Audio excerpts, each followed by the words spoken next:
The snow fell the way snow falls when it knows it has a whole season ahead and nothing needs to be hurried.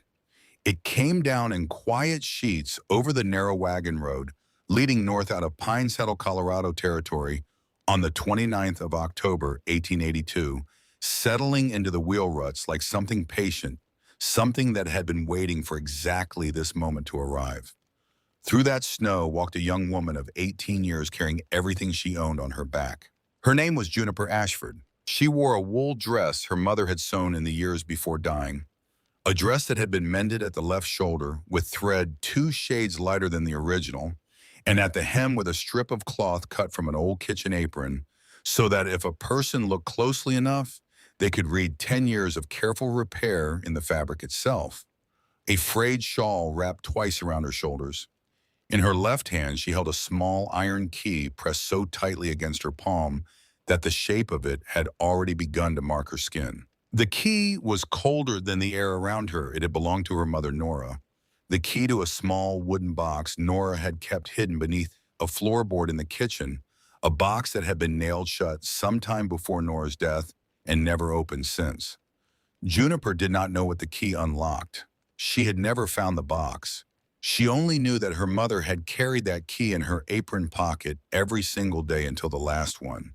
The way a person carries a thing they cannot yet bring themselves to explain, and now the weight of it in Juniper's fist was the closest thing she had left to a conversation with a woman who had been gone for 10 years. She did not look back at the house until she reached the bend in the road where the pine trees would fold her from sight. When she did turn, she saw exactly what she had expected. Cecile stood at the upstairs window, 2 hands crossed over her chest, watching. The woman her father had married 18 months ago wore the particular stillness of someone who has been waiting for a specific moment to arrive and is now watching it happen. There was no wide smile on her face, no expression a stranger would have recognized as cruelty. Only the faintest curve at the corner of her mouth, the private satisfaction of a woman who has maneuvered a long game to its conclusion. Somewhere behind Cecile, deeper in the house, was Juniper's father. Silas Ashford had not come to the window. He had not come to the door. He had not walked out into the October snow to stop his only daughter from leaving the land he had spent his entire adult life building. He was a shape somewhere behind a curtain, a shadow that did not move. Juniper turned away from the house. The wind lifted one dark strand of hair across her cheek and released it. She began walking north toward the limestone ridge that rose above the valley, its pale face catching the winter light with the indifference of stone that has watched everything come and go for longer than anyone alive could measure. 4 words moved through her chest as she walked, not quite thought, not quite prayer, more like the quiet declaration of a person who has nothing left to lose except the decision about what to do next. Not today. Not yet. 2 years before that morning, the Ashford homestead had been one of the most respected properties in Pine Saddle. Silas had built it board by board beginning the year Nora gave birth to their only child. He had raised cattle on the wide meadow below the limestone ridge, kept horses in a barn. He had framed himself, run 47 acres of grassland and timber that represented not wealth exactly, but something more durable than wealth. The evidence of a man who had decided to stay somewhere and had stayed. He taught Juniper to read from the 3 books he owned, a Bible worn soft at the spine, a history of the Erie Canal and the water engineering projects of the eastern states, and a mathematics text written for working farmers, its cover long separated from the pages. He taught her to watch the sky for weather coming down from the north. He taught her to read elk tracks pressed into soft ground near the creek, the difference between a herd moving toward water versus moving away from it. He taught her the way a hinge works under stress, the reason a chimney pulls smoke upward rather than letting it pull the principle behind a counterweight, the logic of a simple pulley. More than any of that, though, and this was the thing Juniper would not fully understand until it was gone, he taught her by treating her as someone capable of thinking. He did not explain things to her the way a person explains things to a child they'd expect to forget. He explained the way one craftsman talks to another craftsman who is just learning the trade with the assumption that the listener will hold the information, turn it over, apply it somewhere unexpected later. Nora Ashford had died when Juniper was 8 years old. The year was 1872. A fever came in the night and was finished before morning, taking Nora with it in the space of hours so short it seemed impossible that something so total could happen so fast. Juniper remembered the heat of her mother's hand in the dark fingers reaching toward her, closing around her small ones with a grip that was surprising for someone so sick, the warmth of it almost unbearable, like holding on to something that had caught light. Then the grip loosened. The hand cooled. The room was ordinary again in the worst possible way. Silas grieved in the manner of certain men who have only one register for deep-feeling silence. He did not remarry. He did not look at women who looked at him in church. For 9 years, he raised Juniper alone on 47 acres of Colorado mountain grass. And though he was a man who rarely said the word love aloud, he said it constantly in other forms, the softest cut of meat saved to her plate. The boots he resold before she noticed they were wearing through the late evenings he spent at the kitchen table, sketching diagrams on the backs of grain receipts, showing her how water could be redirected through a channel to turn a mill wheel if a person understood the pressure involved. When Juniper was 12, he had looked up from a pulley diagram. She had drawn a rough but accurate rendering of a block and tackle arrangement she had worked out herself after watching him hoist a beam into the barn roof, and said something she would carry for the rest of her life without fully deciding whether to be proud of it or grieved by it. If you'd been born a son, you would have been the finest engineer in this territory. She had not answered. She had only smiled and kept drawing, and whatever was complicated in those words stayed complicated inside her, the way a stone stays in a river long after the current that carried it there has moved on. What Silas gave her in those 9 years of raising her alone was a particular kind of mind, a collecting mind, a mind that filed information the way a careful carpenter files wood samples, not for any immediate purpose, but because something in the grain might one day matter.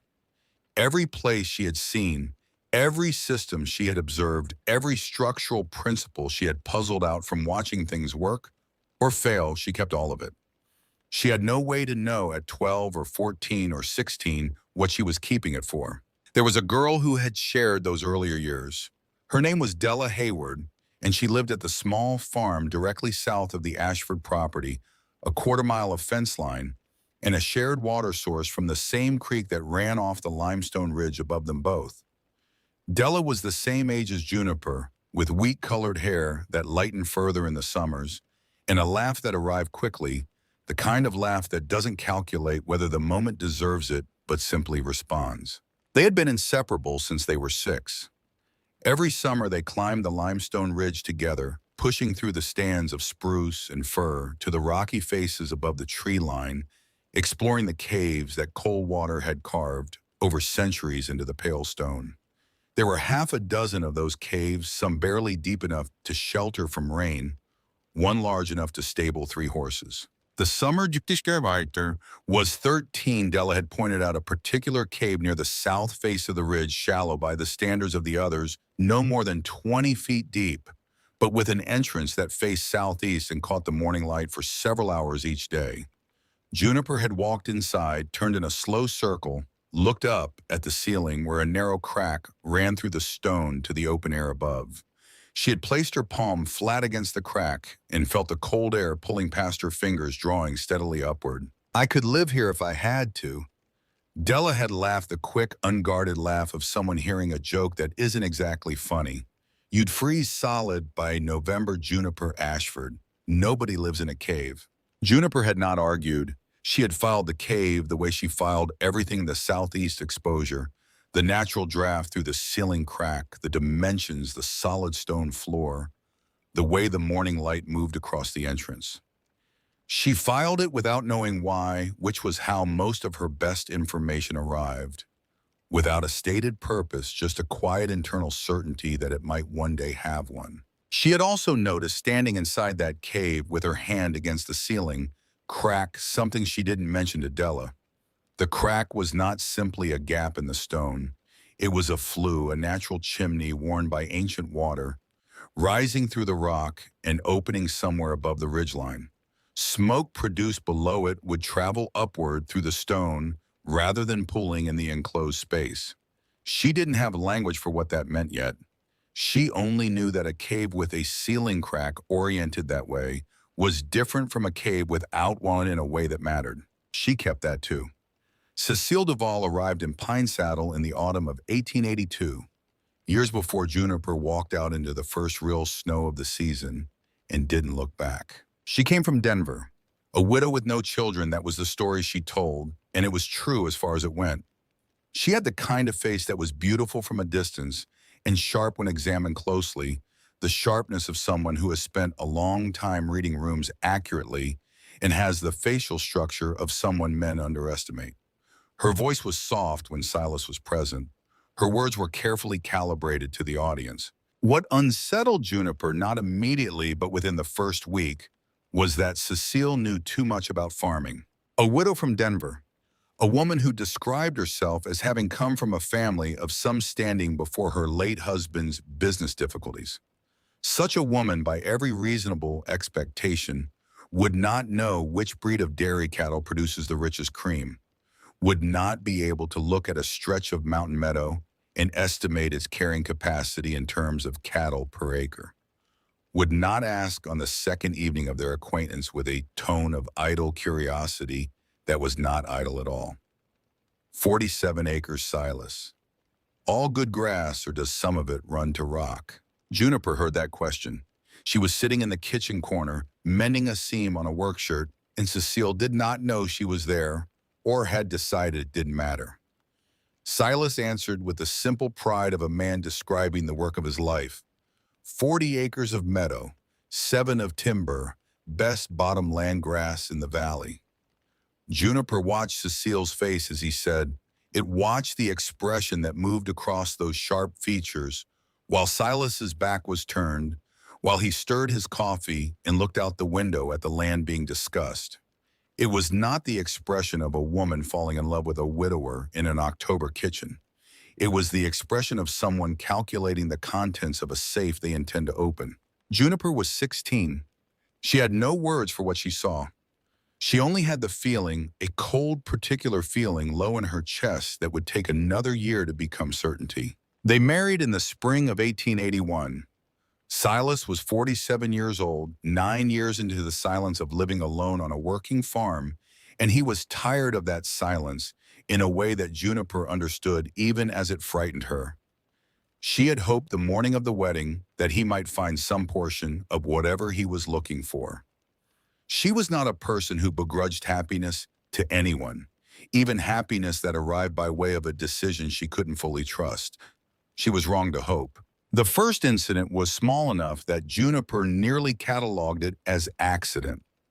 A letter from her Aunt Ruth in Ohio, her mother's younger sister, the last reliable thread connecting Juniper to Nora's side of the family. Juniper had left it on the kitchen table while she walked to the well.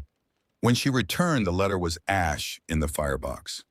Cecile was kneeling at the stove, feeding the last page into the coals. I thought it was scrap paper, something I had set aside for kindling. I'm sorry, I should have looked more carefully.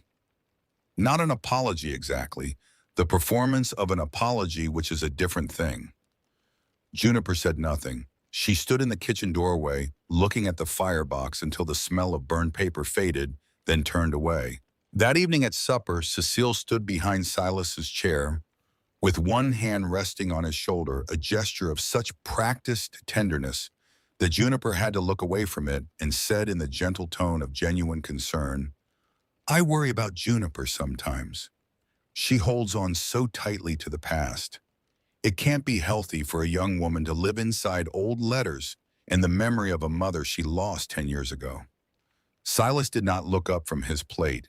He nodded once, the nod of a man acknowledging information rather than agreeing with it, but the distinction didn't matter because the effect was the same. In the morning, Juniper went to the barn where her father was working alone the hour when Cecile slept late and the house let its guard down. She found him brushing the lead horse in the slow, methodical way He had always brushed horses, the work of a man whose hands know what to do when the rest of him doesn't. Cecile burned my letter, the one from Aunt Ruth. She didn't do it by accident. The brushing continued for 3 full strokes before Silas spoke. Your stepmother means well, Juniper. She has a kind heart. That was the end of it.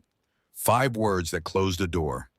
Walking back to the house that morning, Juniper understood something she would spend the next 18 months trying to understand. Her father had chosen his direction, and it was not hers. The woman who had come to their home had no intention of sharing him with a daughter who remembered a different woman in that kitchen, and Silas, for reasons lodged somewhere in the quieter corners of his longing, had decided to be deaf to what his daughter told him. It was not malice. It was something more ordinary than malice, which made it harder to argue against. The livestock began dying in June. First was Violet, a dairy cow. Juniper had raised from a calf bottle fed through a difficult first winter, named for no reason she could now remember, except that the name had arrived at the same moment she had looked at the animal's eyes. Violet had given rich cream for 4 seasons. She collapsed on a Tuesday morning in the east pasture, front legs buckling, first the sound of it carrying across the field like something breaking that shouldn't have been capable of breaking. By Friday, she was dead. Silas buried her at the far edge of the meadow himself. Juniper watched from the porch. On the day of the burial, she went into the kitchen for water. Cecile was at the wash basin. She was washing her hands not once but 3 times in succession. Soaping, rinsing, soaping again. The repetition of a person cleaning something that will not come clean. Her hands trembled slightly. Juniper noticed this in the way she noticed everything precisely without announcing it. Cecile did not know she was being observed.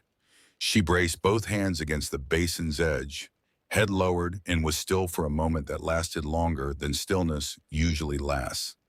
Then she straightened, dried her hands on her apron, and walked out of the kitchen with the composed face of someone who has successfully put something away.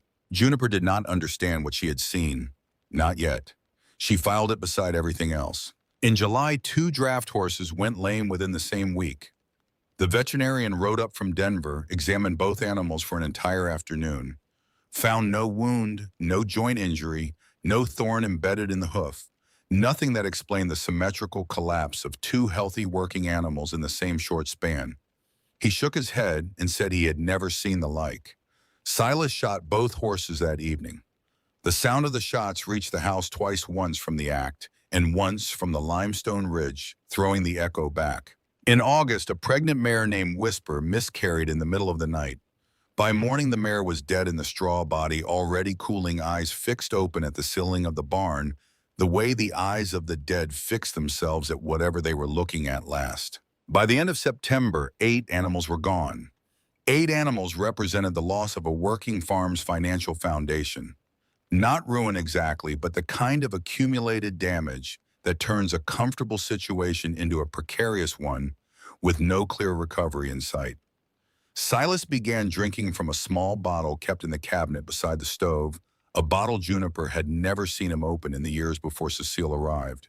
He walked the pasture each morning with his shoulders set lower than they had ever been. At supper, he said almost nothing, made almost nothing, looked at the table in front of him as though it contained a text he was still trying to decode. In those same weeks, Cecile began watching Juniper's hands. There was an afternoon when she took Juniper's hands in both of hers and turned them over, examining the palms, the fingers, the beds of the nails.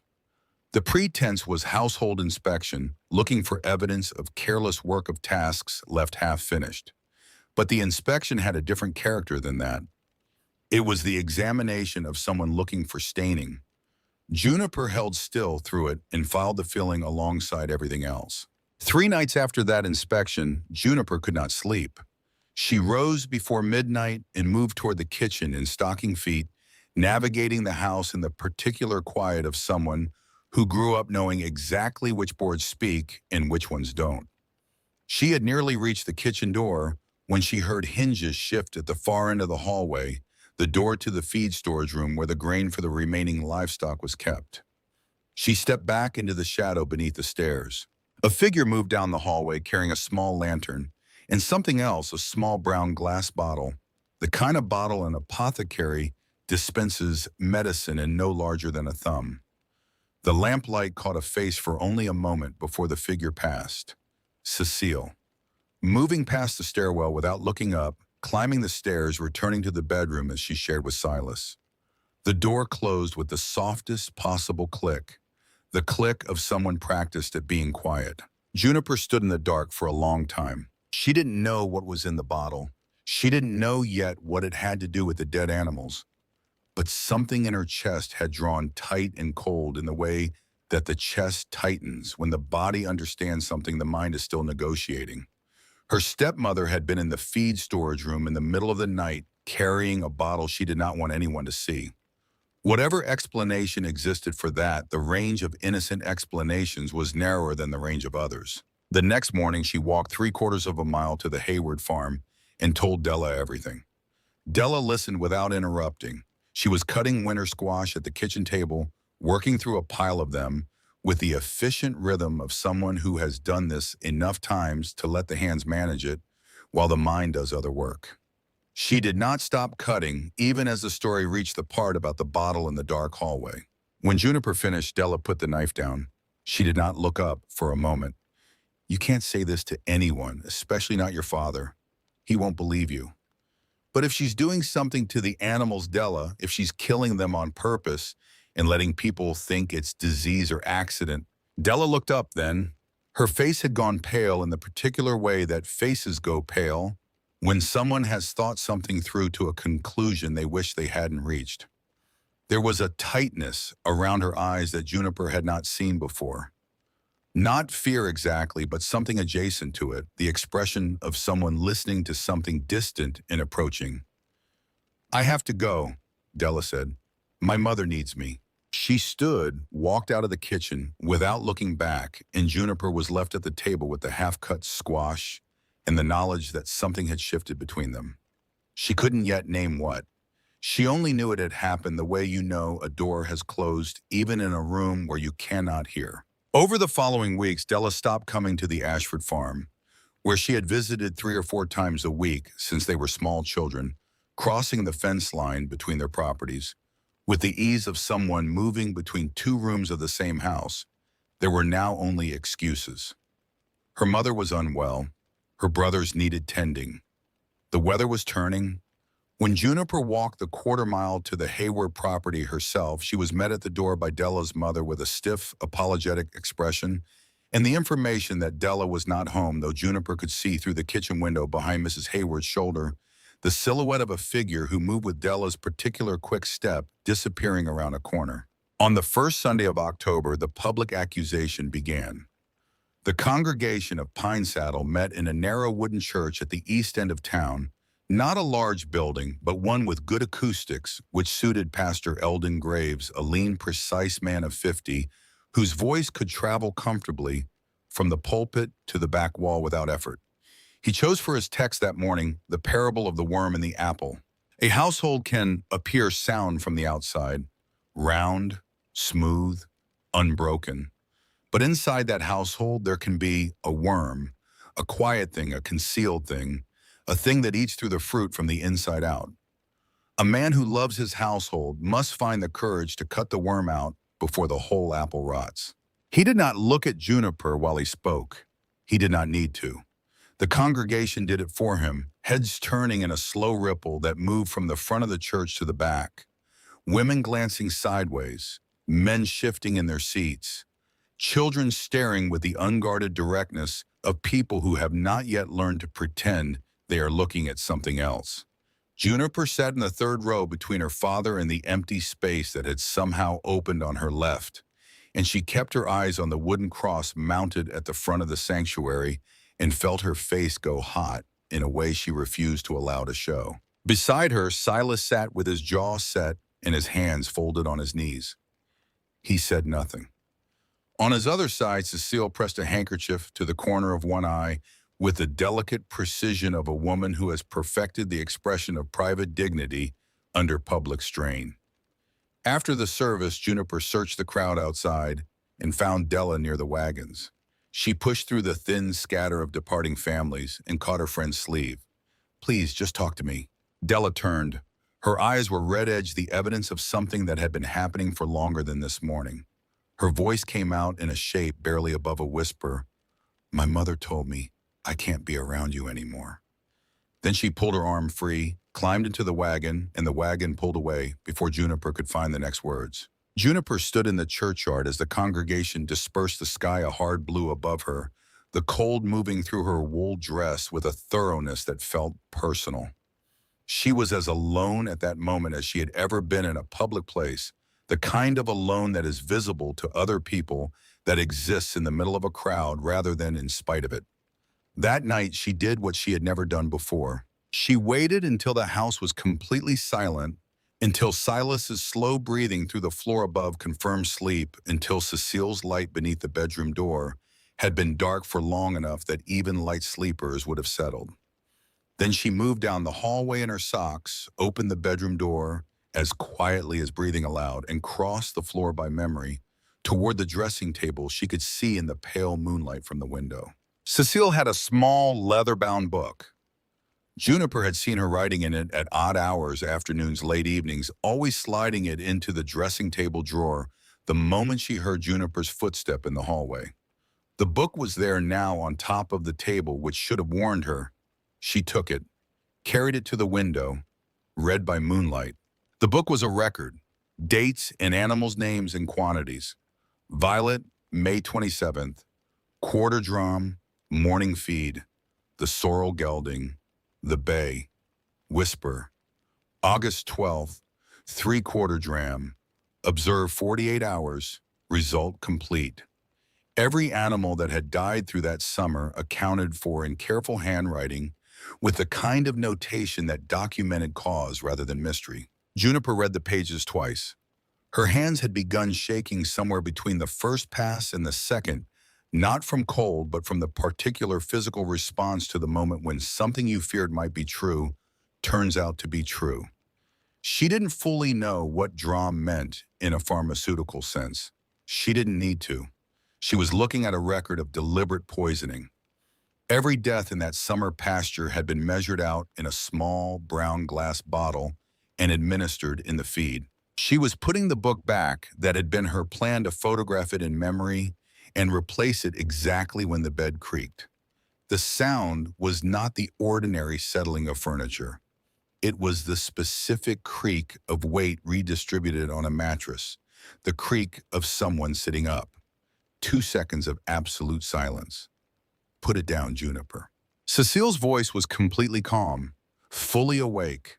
The voice of someone who had not been sleeping at all, or who slept the way certain animals sleep, lightly, with one sense always running. The gentleness in it was the same gentleness she used when Silas was present, which made it worse because the gentleness was a covering for something with no softness in it at all. Juniper set the book on the table. She crossed the floor. She closed the door behind her with the same quietness she had used entering, and went to her room and did not sleep. What she understood, lying on her thin mattress with the ceiling above her and the rest of the house breathing around her, was the full shape of what she was living inside. Not a misunderstanding, not the kind of conflict that resolves when people talk it through. Something deliberate, something her stepmother had been constructing with great patience for more than a year: the death of the livestock, the isolation of Juniper from her only friend, the erosion of Silas's trust in his own daughter, the slow accumulation of community suspicion that had been visible in every averted eye in that church that morning. Now Cecile knew that Juniper knew.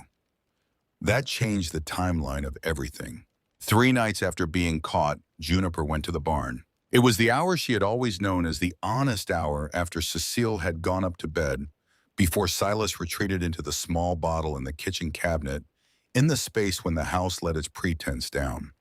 He was there with the last remaining horse, working through the familiar ritual of brushing his hands, moving in the long, slow strokes that had always seemed less about the horse's welfare than about his own need to do something with his hands, while his mind worked through what he couldn't say. She stepped into the ring of lamplight. There's a book, Father, a ledger. She keeps it in the dressing table. It has the name of every animal, the dates, The amounts. She stopped. She tried again. I'm not asking you to believe me before you see it.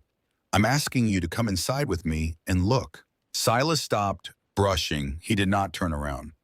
The horse shifted its weight from one side to the other and was still again. Outside the barn, somewhere in the darkness between the ridge and the tree line, a coyote called once a single note that expected no answer. When he finally spoke, his voice was low, not angry, something more tired than anger. Stop, Juniper. Father, I said stop. He turned then. The lantern light caught his face from below, making the shadows wrong, emphasizing what exhaustion does to a person over time. I'm tired. I am so tired. Cecile is the only one who stayed. She's what I have left. Don't ask me to throw that away. Don't ask me to do that to myself again. I'm your daughter. He looked at her. Whatever the expression was on his face in that moment, it was not contempt. It was something sadder than contempt. The face of a man who knows what he is doing and has decided to do it anyway because the alternative requires more courage than he currently has access to. He turned back to the horse. The brushing resumed. Juniper stood in the lantern light for another full minute before she walked out of the barn. She crossed the yard in the dark. She climbed the stairs. She lay down on her mattress with her eyes open, and she understood something that settled into her chest like a stone settling to the bottom of clear water. Her father had made his choice long before tonight. He had made it the first morning she had told him about the burned letters, and he had responded with 5 words. He had made it every day since. There was no argument she could construct that would reach through the wall he had built between his daughter's truth and his own need for peace. He had chosen Cecile. He would keep choosing her. After that night, the final phase of her removal began. There was no announcement, no order to leave. That would have created something Silas might have felt obligated to address, some concrete event that even a man determined to look away might have been forced to look at. What Cecile did instead was quieter and more thorough. Juniper's plate was overlooked at supper, a mistake the first time. An oversight, Cecile said, "You're so quiet at meals. Juniper, you barely make your presence felt." The roof above Juniper's bedroom began to leak. A weakened spot from the last storm, Cecile said she would see about having it repaired before spring. Until then, the blanket stayed wet, and a dark mold crept in from the damaged wall, putting out slow green fingers toward the floor. When Juniper moved her bed to a dry corner, she was accused of damaging the wall with the frame. Her father said nothing at these meals. He looked at his plate or the window or the middle distance of a man who has chosen not to see. The small gestures that had defined her entire life stopped entirely. No softer cut of meat, no repaired boots, no diagrams on paper scraps. He did not speak her name in casual conversation, did not look up when she entered a room. The absence was not absence in the way an empty chair is absent. It was presence deliberately reconfigured into something indistinguishable from absence. A refusal so complete it had its own weight. Meanwhile, the book of records had vanished from the dressing table drawer. Juniper checked twice in the nights that followed when sleep in the other bedroom was deep enough to be confident and found the drawer empty. The book had been moved somewhere, she couldn't find it. The only evidence she possessed was what remained in her memory, which was vivid, but could not be produced in anyone else's hand. Cecile had also in those same weeks begun speaking to neighbors, not accusations directly, nothing a person could point to as a specific charge. Only the careful language of concern. I worry about her. I don't want to say more than I should. That plants a particular seed in a community where reputations depend on what neighbors overhear at the post office. On the night of October 27, 1882, Juniper sat on the edge of her damp mattress with her knees drawn up to her chest and looked at what remained. She could stay. She could continue to endure each erasure as it came, waiting for the version of her removal that Cecile had already decided on, something that would come with the sheriff involved, or a charge she couldn't disprove, or some final public event that completed the isolation already well underway. She could walk north into the November wilderness without shelter and let the cold finish it for her. Or she could choose something else. She reached under the mattress and drew out a small blank notebook she had purchased at the trading post the previous spring with 3 coins saved from Butterman. Coins she had kept separately for no reason. She had consciously named the way her mind kept many things without naming them. She opened to the first page.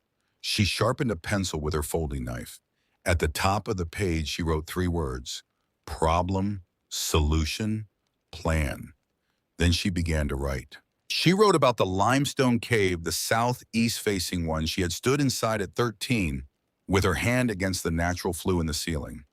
20 feet deep, 15 wide stone floor, chimney crack, running through the ridge above it. She wrote about the abandoned homestead 3 miles north of the ridge, a place she had passed once with her father years ago when she was 15, a property whose owners had left it when the mining claims dried up, whose barn had been half full of old hay. Even then, the hay gone dry and brittle, but still structurally intact, still capable of holding air between its stalks. She wrote about heat. Specifically, she wrote about the movement of heat from a body into a space and from a space into the outside air.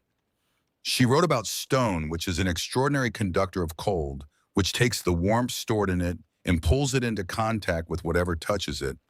She wrote about air, which is a nearly perfect insulator when kept still. She wrote about what a bird's nest actually accomplishes, what the winter coat of a rabbit actually does, what the thick snow cover over a dormant field prevents from happening to the ground beneath it. None of those things were warm. A bird's nest in January is as cold as the air around it. The fur on a winter rabbit removed from the rabbit has no warmth of its own. Snow is not warm. What all of them did was trap a thin layer of still air against a warm body and prevent that air from moving. Still air that cannot circulate against a warm surface will absorb warmth from that surface and will hold it for as long as the barrier around it prevents movement. She paused over what she had just written. The insulator is not the grass itself. The insulator is the stillness of the air that the grass contains. She understood then in a way that went beyond the written words that she had been assembling this principle for years without knowing it. The specific way her mother had banked the fire at night, surrounding the coals with ash to hold the warmth.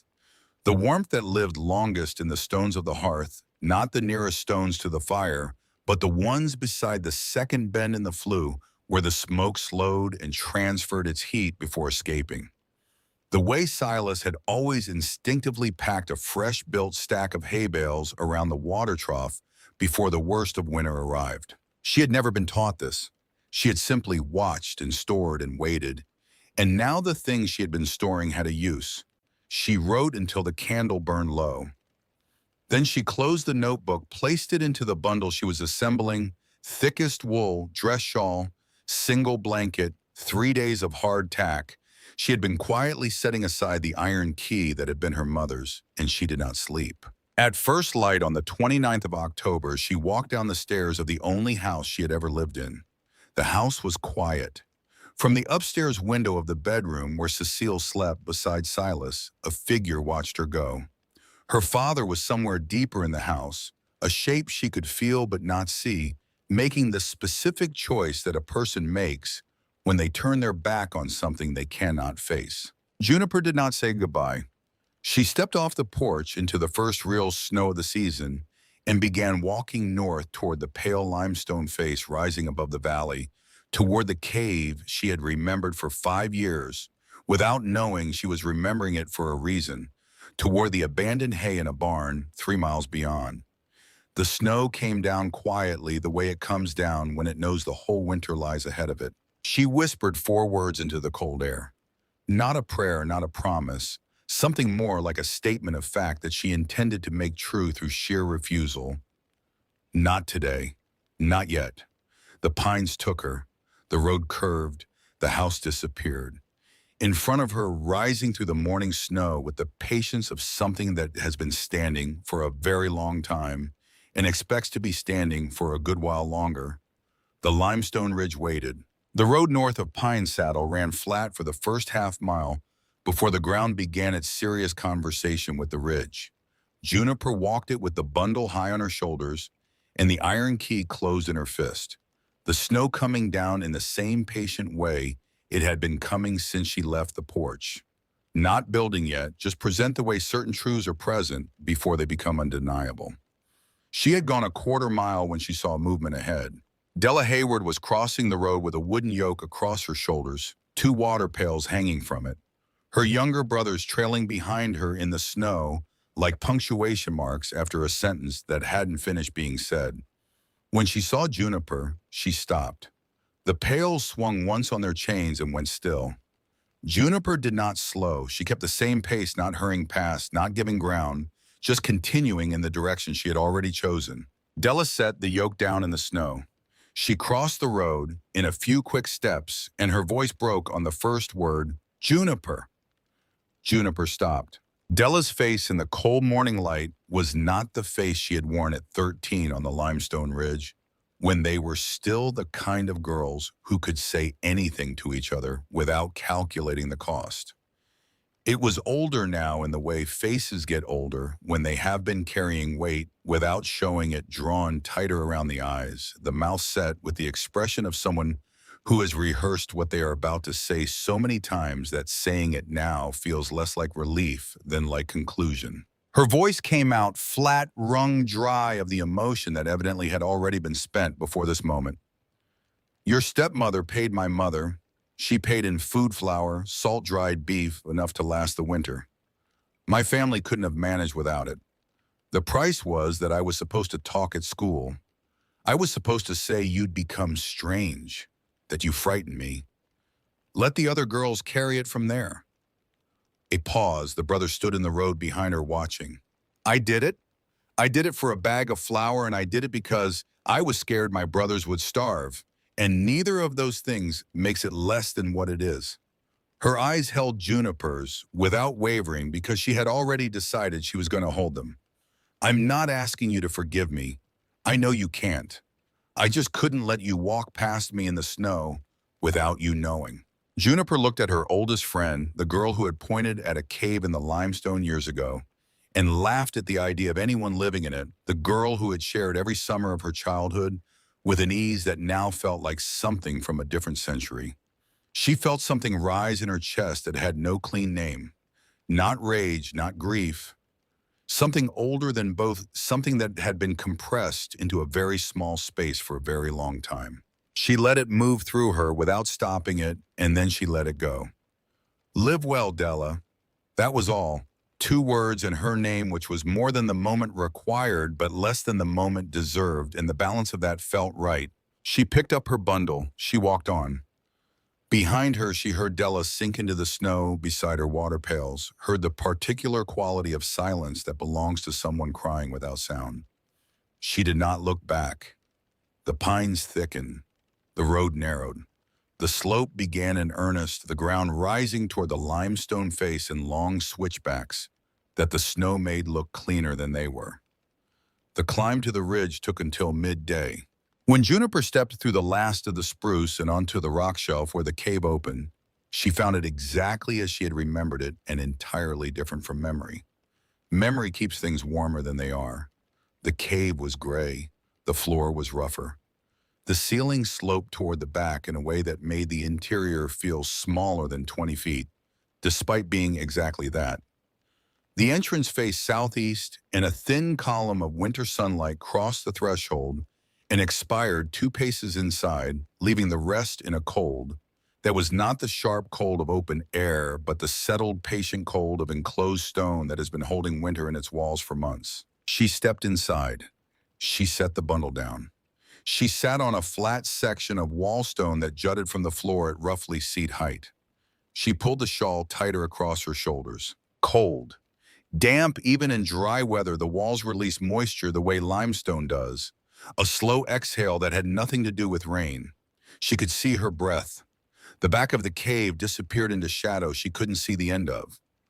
Above the rear wall, the narrow crack she had put her hand against 5 years ago was still there, running up through the stone toward the ridgeline, pulling a faint draft of air upward with the steady, mindless purpose of a natural thing doing what natural things do. She did not cry. She did not sit with her feelings for any length of time that would have been recognizable as sitting with feelings. She took out the notebook. She opened it to the page she had written the night before and looked at what she had put there.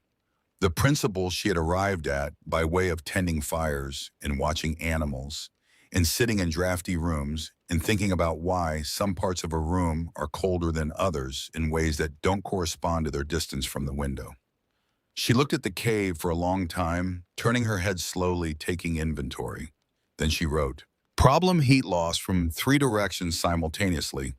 Stone walls conduct cold directly into the body at every contact point. Air movement through gaps carries warmth out faster than a body can produce it. Warm air rises toward the ceiling crack and escapes before it can accumulate at body level. Solution: eliminate all 3. Separate the body from the stone. Block air movement through gaps. Control the flue. Material: dry organic matter. Available in quantity from the abandoned barn to the north. Air is trapped between the stalks of dry grass. Air does not conduct. Air holds still. The grass is not the insulator. The stillness of the air inside the grass is the insulator." She set the pencil down. She had known this before she wrote it, but writing it gave it a different kind of existence, the kind that persists outside of one person's mind and can be examined and tested and built upon. She had the principle in her hands now. What remained was the 3 miles of rough ground between the ridge and the abandoned barn, a winter coming in from the northwest, no horse, no cart, no one to help her carry what needed carrying. She closed the notebook. She stepped out of the cave into the afternoon light. She started north. 14 days later, she collapsed in the snow between 2 lodgepole pines on the game trail that ran along the eastern edge of the ridge. It was the 12th of November. 14 days of walking the 6 miles round trip to the abandoned homestead and back, arms loaded with hay. Each return leg, the load so wide she had to angle her shoulders through the narrower sections of trail. Her boots had worn through at both heels. Her fingers inside the thin leather of her gloves had gone white at the tips 2 days before and had not returned to their normal color since. The cold was no longer the kind she experienced from outside. It had taken up residence somewhere between the skin and the muscles, living there now the way an uninvited thing lives once it has found a way through the door. She did not feel herself fall. One moment the trail was beneath her feet and the sky was above her in its ordinary position. The next, the sky was still above her, but the snow was beneath her cheek, and the scattered hay from the bundle she had been carrying was spread around her in a pale circle, and she was aware in the distant, almost academic way of someone whose body has taken itself offline, that the snow against her face had stopped feeling cold. She knew what that meant. She had known it before it happened in the theoretical sense that she had understood the physiology from years of watching winter do what winter does to expose things. The particular danger of cold is not the pain of it, but the comfort that replaces the pain at a certain threshold, the warmth that isn't warmth, the drowsiness that presents itself as relief. She lay there for what felt like a long time. A bird called from somewhere in the pines, a single note not repeated. The wind moved through the canopy once and went still.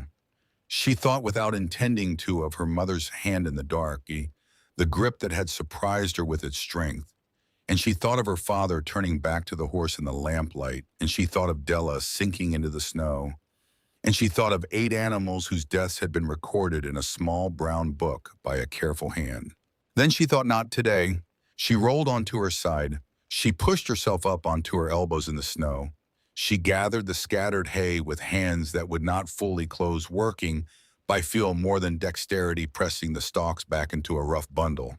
She was still on her knees in that effort, still trying to get her feet under her, when a shadow crossed the snow in front of her. A shadow with a shape, a standing shape, a shape that had not been there a moment before. She looked up. An old man stood 10 feet away, leaning on a long rifle.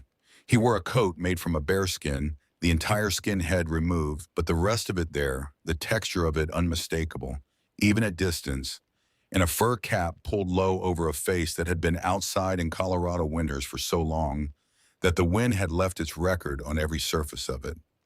He did not speak immediately.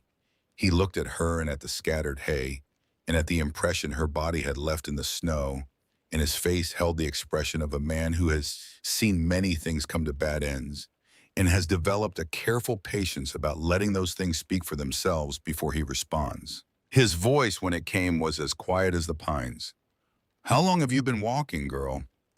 Juniper opened her mouth. Her voice, it turned out, had gone somewhere inaccessible along with the full function of her hands. The old man nodded once as though she had answered. He laid his rifle against the trunk of the nearest pine, crossed to her in 3 deliberate strides, and lifted her from the snow with the matter-of-fact ease of someone performing a familiar task. She felt her face press into the rough fur of the bearskin coat, and she felt the warmth radiating from the body inside it. Not the false warmth of hypothermia's late stage, but actual living warmth. The warmth of a person who has been moving through cold air and generating heat for hours. She pressed into it without meaning to, and the part of her that had refused to give way for 14 days gave way against his shoulder in a shaking silence she could not control. He did not speak. He carried her. His name was Josiah Cade. 65 years old, 19 winters on the north slope of the limestone ridge, in a cabin he had built from hand-hewn pine, the logs set so precisely that the gaps between them were minimal enough to be filled with clay and moss in a single afternoon.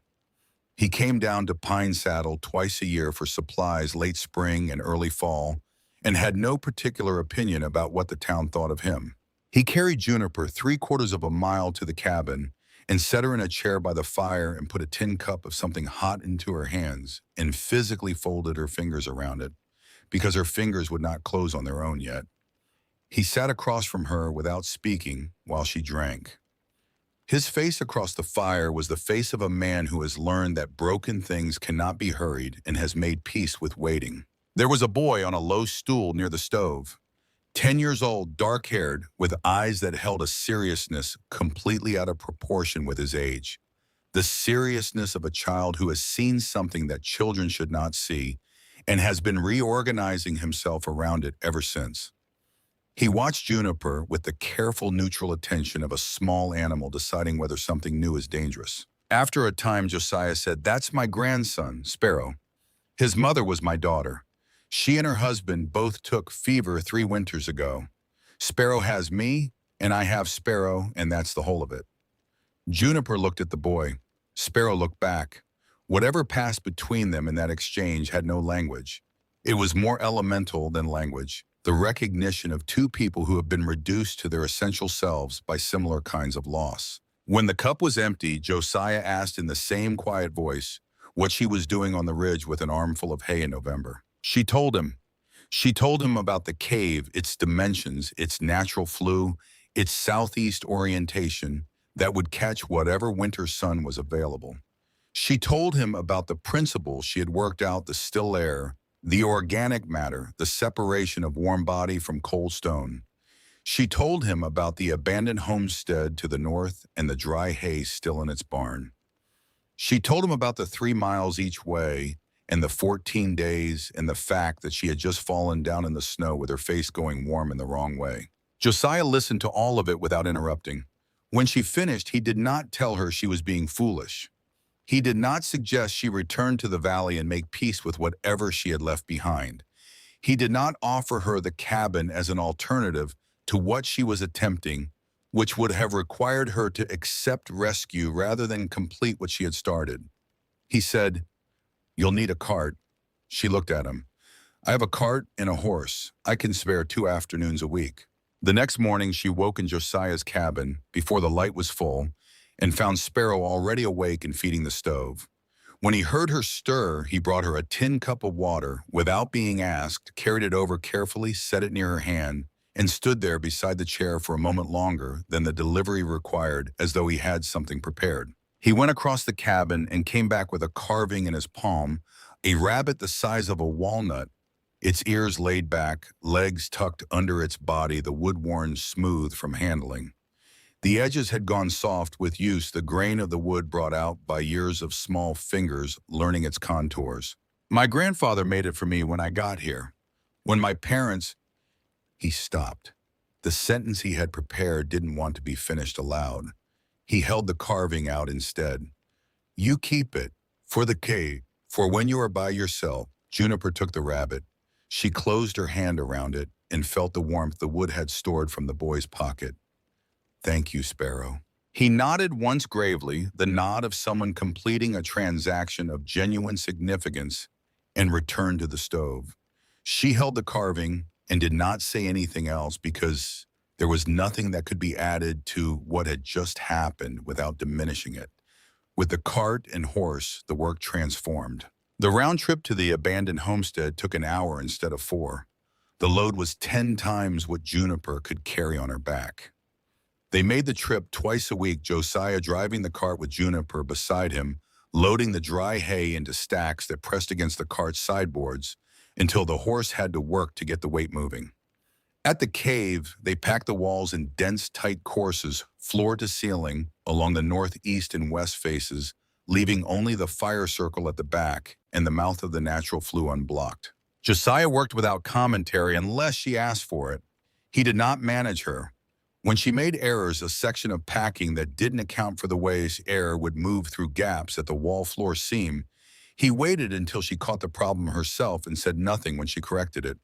When she got something right, he acknowledged it with a nod that meant the same thing his silence meant, that the expected thing had happened, and there was no particular reason to make a ceremony of it. On the evenings when he stayed with Sparrow for a meal she cooked, her mother had taught her from recipes that were more formula than instruction, and she had committed them to memory at an age when she hadn't known yet that she would need them for something other than supplementing what Silas could manage. Simple stews from roots and small game and dried provisions Josiah brought from his stores. Sparrow began talking in those evenings slowly in small pieces, the way someone talks when they have been very quiet for a long time and are testing whether the sound of their own voice still works. He told her about a creek he knew where the trout ran early in the spring. He told her about a raven that had learned his face and came to the cabin window each morning, tapping 3 times if he didn't respond quickly enough. He did not speak about his parents. She did not ask. One evening, with the fire low and Josiah working a piece of pine into some small shape at the table, Sparrow fell asleep on the hay with his back against the warm wall and his mouth slightly open, the way children sleep when they have exhausted themselves completely, that absolute surrender to rest that adults mostly lose. Juniper stood at the basin cleaning the supper things and realized with a stillness that moved through her like a change in pressure that she had not been afraid in the last 2 hours. Not planning, not cataloging problems, just present in a room with a fire and 2 other people and the sound of wood being worked by a careful hand. It was the first time in longer than she could accurately measure that such a thing had been possible. The second visitor came in the middle of November. He arrived on foot alone in the early afternoon, a broad-shouldered man in his early 30s, wearing a carpenter's canvas coat and moving through the landscape with the deliberate economy of someone who works with their body professionally and has learned not to waste it on unnecessary motion. He stopped at the cave entrance and stood there for a full minute without announcing himself, while Juniper continued packing a section of the east wall and pretended she hadn't heard him arrive. Finally, "You understand how this works." She turned. He was studying the wall she had just finished, not with the polite attention of someone making conversation, but with the focused look of a person reading a structure for what it's actually doing. His eyes moved from the packed hay to the ceiling crack, then to the entrance angle, then back to the material.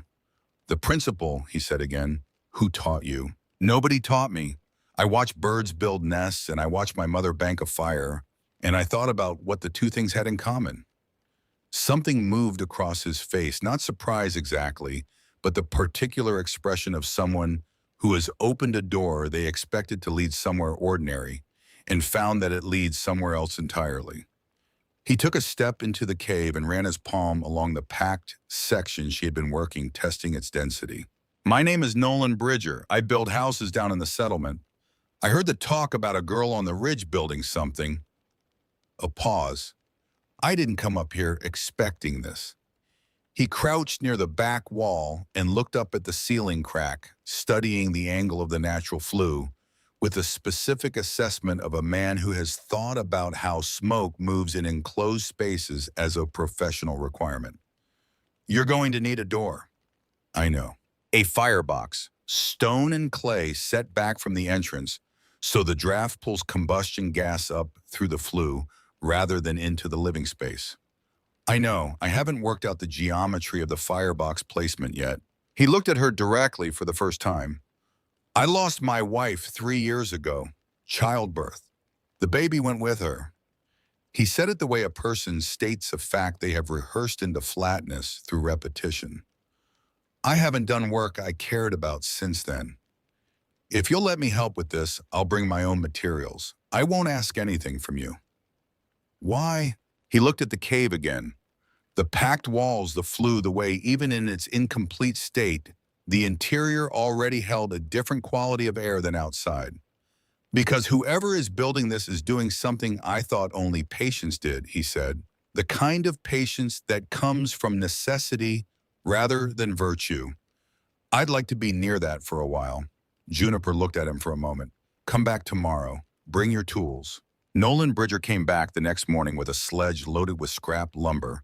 From a shed he had been planning to dismantle leather scraps for hinges, a small forge kit nails, and 3 grades of clay.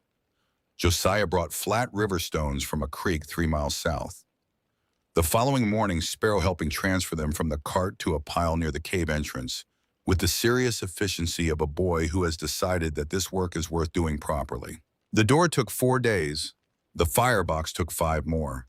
Clay was applied in thin layers and allowed to dry between coats, Nolan's specific requirement after Juniper had already begun mortaring the first course of stones, according to her own timetable. The first firebox she built herself in the 3 days between Nolan's second and third visits collapsed. She had set the stones without adequately accounting for differential expansion under heat.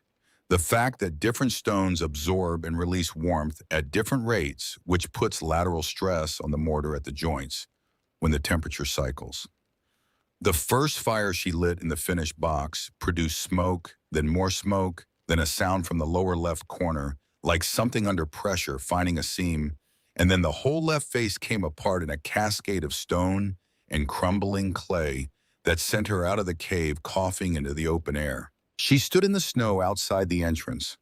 The smell of failed clay and scattered ash came after her. This was what failure actually felt like. She thought not the dramatic collapse of a large ambition, but the specific concrete failure of a component she had designed wrong. The cave was still there. The hay on the other 3 walls was still there. The natural flue was still there. But the firebox, which was the thing that would transform the shelter from a survivable space into a genuinely warm one, was a pile of stone and powder on the cave floor. She went back inside. She began moving the pieces. Nolan found her mid-process on his next visit stones, sorted by size into rough piles the failed mortar scraped off the usable ones the floor cleared. He looked at the sorting and the work already started on the rebuild without her having to explain what had happened. The issue was the expansion differential at the lower left joint, she said. He looked at the corner in question. The limestone there has a higher quartz content, different thermal coefficient. I should have accounted for it. Now you have. He set down his tools and started on the stones she had laid aside, testing each one, sorting by his own method. They worked together the rest of that afternoon without many words, which was the most efficient way they had found to share a space. The chimney question did not resolve without argument. On the afternoon of the 5th day of the firebox rebuild, with the stonework completed and the clay drying in careful layers, the conversation turned to how the smoke would travel from the firebox to the natural flue, specifically whether to run a straight vertical channel directly up through the ceiling crack or to introduce a horizontal section before the rise. Josiah, who had seen 19 winters in his own hand-built cabin, favored the straight vertical. A cave isn't a house. You fight the cave's geometry, the cave wins. The crack wants to draw straight, let it draw straight. Nolan, who had built or rebuilt 11 houses in Pine Saddle and the surrounding valley favored an L-shaped channel, a short horizontal run, before the vertical rise. Heat transfers to stone. Stone holds it after the fire dies. A horizontal section gives the heat time to transfer before the smoke escapes. The room benefits for hours after the fire's gone. They argued this in the low-measured voices of two men who are not interested in volume as a persuasion tool, but who have no intention of yielding the substance of their position. Sparrow watched from the corner of the cave with the expression of someone attending a performance they find interesting but are not part of. Juniper stood at the cave entrance, listening. She listened for several minutes. Then she said neither. Both men turned. She walked between them to the back wall where the natural flue opened into the cave ceiling. She had spent 3 nights with a notebook and a pencil, working through the geometry, the rate at which smoke rises in a confined space, the relationship between flue diameter and draft strength, the thermal conductivity of the limestone at this particular ridge, given what she had observed during the firebox failure. A Z shape, 2 bends. She traced the path in the air with one finger.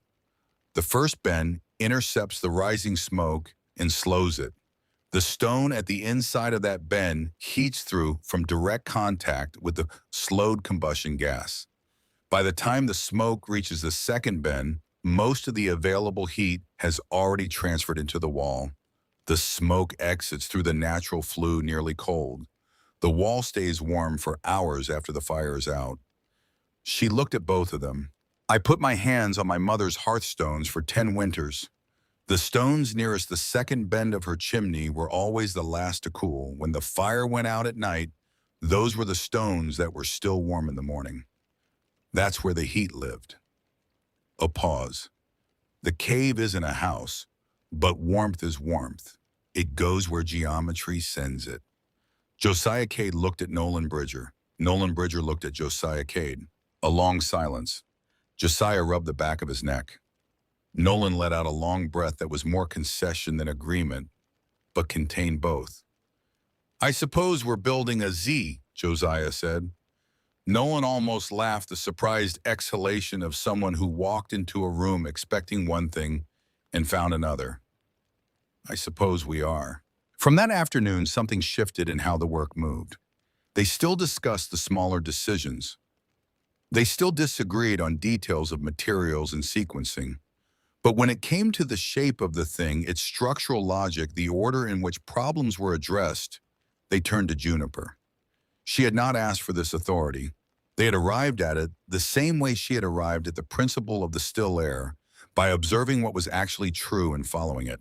By the 1st of December, the cave was finished. The door hung on its leather hinges and sealed against the frame with strips of tanned hide that bent without cracking in the cold. The firebox drew cleanly. The Z-shaped flue worked precisely as she had reasoned it would. The stone inside the first bend grew warm to the touch within an hour of lighting a fire, and the wall stayed warm past midnight after the fire had burned out. The walls were packed floor to ceiling. The floor held a layer of dry grass under packed earth. Juniper moved her few possessions inside and closed the door against the December cold, and sat by the fire with a small wooden rabbit in her palm and the thermometer Josiah had given her on the stone ledge at her knee. She watched the mercury. She wrote in the notebook, outside temperature 3 degrees below 0 Fahrenheit, interior temperature 47 degrees Fahrenheit, fire at low burn. She set the pencil down. She looked at the warm wall for a long time, the way heat had made a home in stone that had been cold since the last ice moved through this part of Colorado, however many thousands of years ago that was. The cave had always had the capacity for warmth. It had been waiting for someone to understand how to put the warmth there and keep it from leaving. She thought of her mother for a long time. Then she cried for a few minutes quietly with her face in her hands, while the fire made its small sounds and the wind outside moved across the ridge, looking for a way in and found none. When she was finished, she wiped her face and wrote nothing more that night. Nolan Bridger brought the news on a gray morning in mid-December, arriving with a sledgeload of provisions, salt pork, dried beans, cornmeal that he had brought up from the settlement on behalf of the mayor, payment of some kind for carpentry work completed on the new schoolhouse. He stood at the cave door for a moment before knocking, and when Juniper opened it, she understood from his face that he had not made the climb primarily for the provisions. "Your father." He said it carefully, the way a person says something they have been thinking about how to say. "He's been sick for 3 weeks. Lung fever, they're calling it. The doctor from Denver has come out twice. Your stepmother isn't letting anyone into the house except the doctor." Juniper waited. "The doctor told me yesterday at the trading post. He said your father might not see spring." She stood in the doorway. The wind moved a strand of her hair. "There's something else." His voice went quieter. "Your stepmother has had papers signed. The trading post clerk witnessed them. The whole homestead, the land, the remaining animals, the house, all of it transferred to her name. If your father dies, you have nothing." Juniper stood still for a moment longer. Then, "Come in, the fire is warm." She turned back into the cave. He stood in the doorway. "Juniper, we need to finish the interior lining on the firebox before the freeze deepens. We have 3 days." She moved to the firebox and crouched beside it, and after a pause, she heard him follow her inside. What she did not say, could not have said in that moment to someone she had known for fewer than 6 weeks, was that she stayed awake every hour of the following night, looking at the ceiling of the cave, working through what the pastor's words from the previous week had meant. "The woman who has been working her way through your father's life with the patience of something that doesn't need to hurry." She had not let herself think this through to its conclusion because there had been no moment in the weeks of work and the bald and the approaching dangers that had given her space to follow the thought to where it needed to go. Now she followed it. Cecile had been systematic. The animals had been killed in increasing doses, each death a rehearsal of calibration. The ledger she had seen in the upstairs bedroom had been a laboratory record, the documentation of someone learning through practice exactly how much of a substance was required to produce a result within a predictable time frame. The animals were not the point. The animals were the preparation. Silas was the point. The land was the point. She lay in the cave with the fire-banked low beside her and arrived by the cleanest possible logic at the understanding that her father was not dying of lung fever. He was dying of the same careful, methodical patience that had killed 8 animals across a summer. Cecile had simply moved from livestock to husband using the experience she had accumulated, waiting until the legal documents were signed before proceeding to the outcome she had planned from the beginning. By morning, she had made her decision. Whatever happened to her father, she would not descend the ridge. She would not knock on Cecile's door and give the woman the satisfaction of watching her come back broken. If Silas lived, she would see him again when he was able to make the climb himself. If he did not, she would mourn him here in the place she had built with her own hands and the help of people who had not been required to help her. She opened the notebook and wrote one line, "I will not go back. Not for him, not for anyone." Then she closed it and went to work.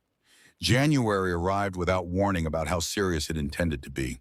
The temperature in Pine Saddle fell to 15 below zero, then to 20, then in the third week of January to 35 below, with a wind off the peaks that hit the settlement's hastily built structures like something with a specific grievance against thin walls. The cabins in town, built fast and cheap by people who had come west expecting conditions they had heard about, but not experienced, it became colder inside than the open air on the worst nights. Families burned through their winter fuel at rates that would leave them bare by February. The old began coughing with the persistence of a sound that isn't going to stop.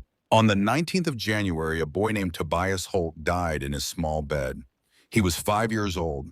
His mother found him in the morning, still in the position he had slept in since he was an infant. His father was the town's merchant, a thin, careful man named Morgan Holt, who had come from Pennsylvania 6 years ago, looking for something the eastern states had stopped being able to offer. The ground was too frozen to receive the body.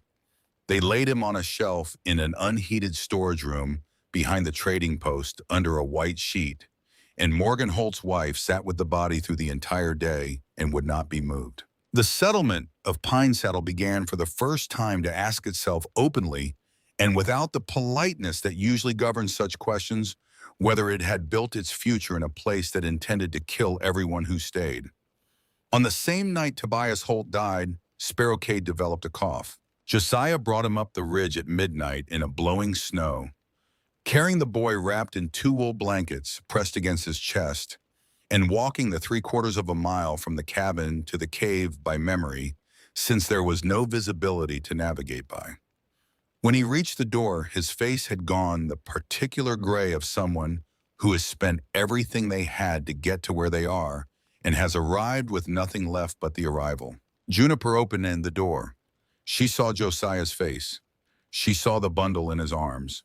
She took Sparrow from him without words and carried the boy to the hay bed against the warm wall nearest the Z-flue stone, the warmest surface in the cave, and put her hand on his forehead. It was burning. Josiah's voice from the doorway, "Lung fever?" Same as he stopped. He did not finish the sentence. He did not have to. Same as the fever that had taken his daughter. Same as what had taken Sparrow's parents 3 winters before. Juniper understood the sentence from its silence. She looked across the fire at the old man. He is not going to die here. Her voice was level, not as defiance, but as the statement of a fact she had decided to make true through whatever was required of her. Josiah's mouth moved. His eyes were wet. He sat down on the stone ledge near the door. She worked for 3 days without sleeping. She kept the fire at a constant low burn, warm enough to maintain the interior temperature, but not so hot that it would cycle the sick boy's body temperature unpredictably. She broke ice from the water bucket, warmed it against the heated stone, held the cup to Sparrow's lips in measured amounts through the hours. She kept a damp cloth on his forehead when the fever climbed and pressed him close with blankets when the shivering came. Josiah brought wood from the pile without being asked and prayed in a voice too low to hear clearly, and rose whenever she needed another set of hands. On the first night, Sparrow's breathing had a quality in it that made Josiah press his face into both hands and sit very still. Juniper looked across the fire at him. Her voice carried the same quiet certainty she had first found in the snow that October morning. Not tonight, not yet. The breathing continued. On the second night, the fever climbed high enough that Sparrow began speaking to people who were not present. He said his mother's name. He said the name of a horse. At one point, he opened his eyes and looked directly at Juniper with an expression of perfect lucidity, the way people sometimes see clearly at the border of very high fever, and said, "You're the warm place, aren't you?" She bent close to him, close enough that her forehead almost touched his. "I'm the warm place, Sparrow. I'm not going to let you go." She stayed bent there for a long time, her breath mixing with his in the air between them. On the third morning, the fever broke. Sparrow opened his eyes in the early gray light and lay quiet for a moment, looking at the hay-packed wall. Then, "I want water." Josiah Cade made a sound that was not grief and was not relief and was not worry and contained all three. The sound of a man whose body has been holding something terrible in suspension for 3 days and has finally been allowed to set it down. He pressed the back of one hand against his mouth and was quiet for a long time. Juniper helped Sparrow sit. She brought water. He drank and closed his eyes and slept, and this time the rhythm of his breathing was the breathing of a child at rest, regular, shallow, the body doing what rested bodies do. Josiah sat near the door without speaking for 20 minutes. Then he stood, put on his coat, and went outside. He stood in the snow by himself for nearly that long again. When he came back in, his eyes were red, but his voice was even. "The boy needs broth. Do you have any grain left on that shelf?" Juniper pointed to the upper left corner. He nodded and went to it, and neither of them said anything more about what had just happened, because there was nothing to say that the fact of Sparrow's regular breathing didn't already contain. When the storm broke 2 days later, Josiah carried his grandson down from the ridge and walked the full length of Pine Saddle's main street in the morning light before stopping at the church steps. He stood there until a crowd had gathered, not a large crowd, but enough of the people who had not yet gone indoors to escape the cold. He told them everything he had seen. He told it plainly, without theater, in the voice of a man who has no interest in being persuasive because he is only reporting what he witnessed. He told them about the hay, the Z-shaped flue, the temperature inside the cave on the night it was 35 below. He told them about the boy who had been dying in his arms and was now alive. The last thing he said before he carried Sparrow home was this: "There is a warm place on that ridge. The girl who built it is the girl you sent up there to die." I'd think carefully about what that means before I opened my mouth about anything else. The crowd stood in the cold and said nothing. But that same night, the first families began making the climb. The Holts, who had buried Tobias 3 weeks before in frozen ground and still had 3 living children to keep warm, arrived at the cave door without announcement, without the formality of knocking, because people carrying children through January cold do not have the patience for formality. Juniper opened the door. She looked at the father's face and the children behind him and stepped back without a word. She received them the same way she would receive every family that came through that winter, without ceremony, without the language of charity or rescue, simply as a person who had built something that worked and was opening the door. In the nights that followed, families came in rotation, 2 or 3 at a time, warming themselves and their children before descending again at first light. Some of them left things: a sack of cornmeal set against the wall, a bundle of kindling placed beside the woodpile. No one named these things as apology. No one needed to. By the following morning, the first knock came at the cave door from someone who had come alone in daylight without a child in his arms. Pastor Eldon Graves stood at the cave door in his black coat with his Bible under one arm and his breath coming in small, measured clouds, and he looked like a man who had walked a long way to ask a question he was afraid of the answer to. He was not carrying a sick child. He was not carrying firewood or provisions.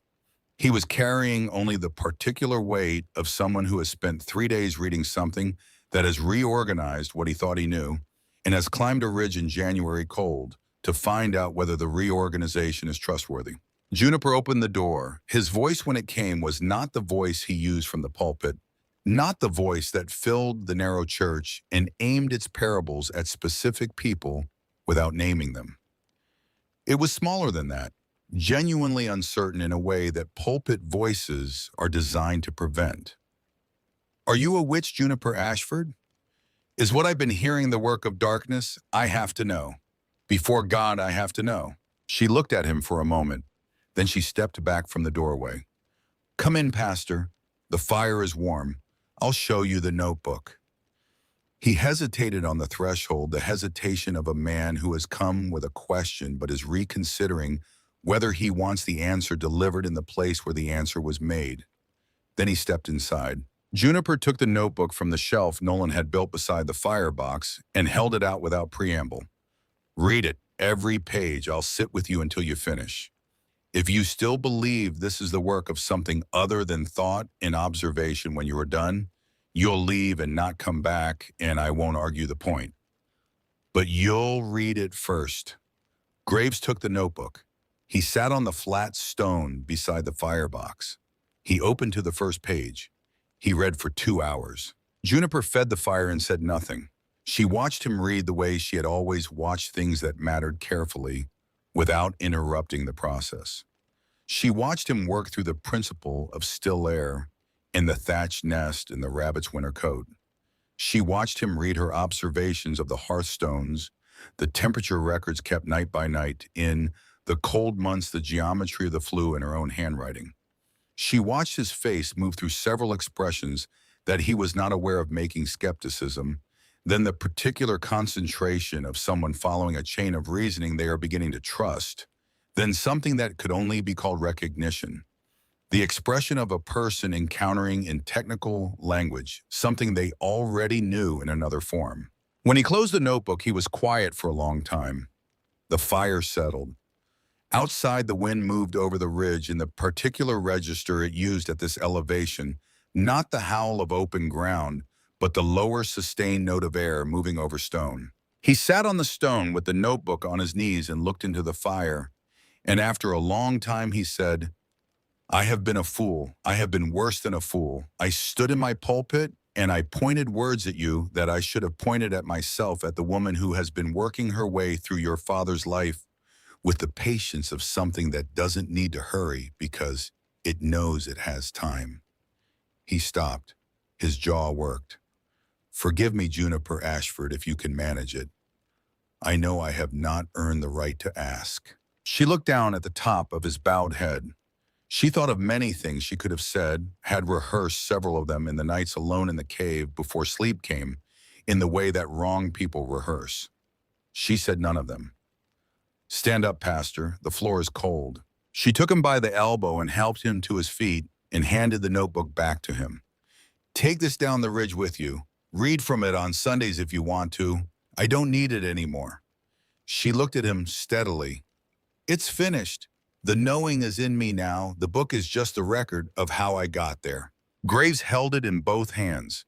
He looked at her with an expression she had not seen on an adult face since the morning her mother died.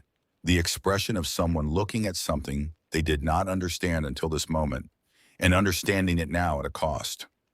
He went out into the snow and walked down the ridge toward the settlement with the notebook under his arm, and Juniper closed the door and stood with her hand on the latch. She thought of what he had said, the woman who has been working her way through your father's life.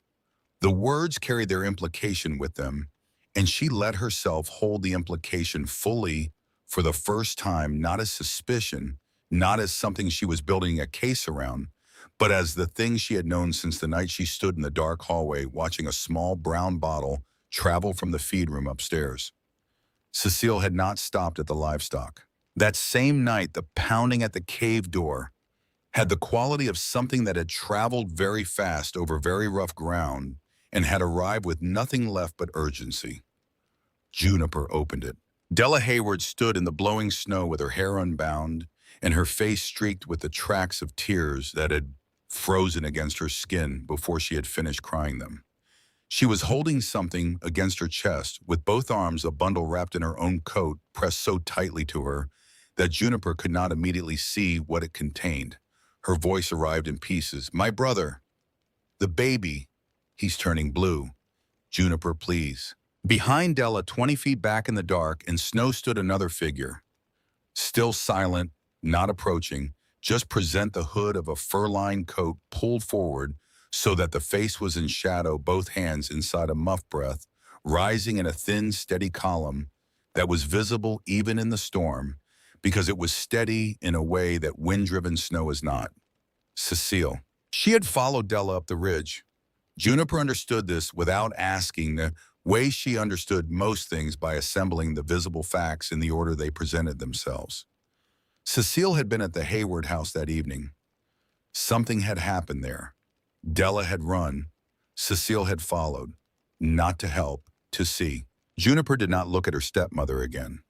She looked at the bundle in Della's arms, specifically at the lips of the infant visible above the edge of the coat, which were the color of a sky before snow.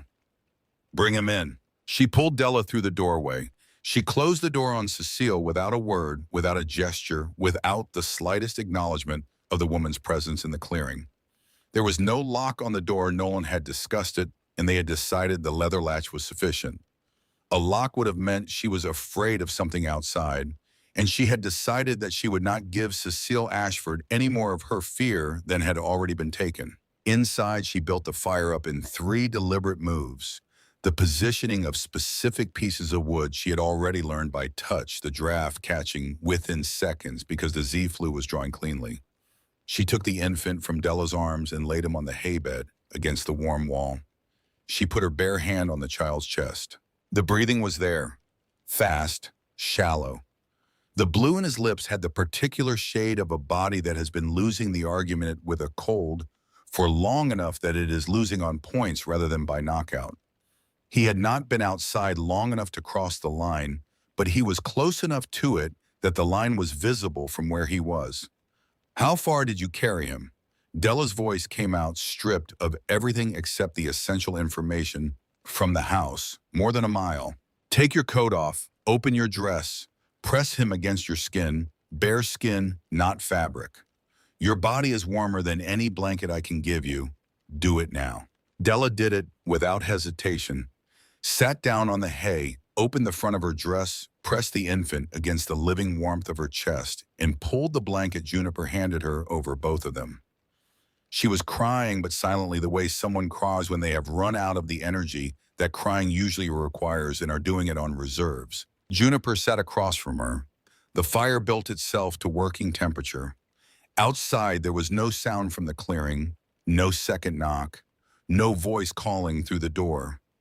Cecile was still out there, or she wasn't. Either way, the door stayed closed. After a time, the blue began leaving the infant's lips.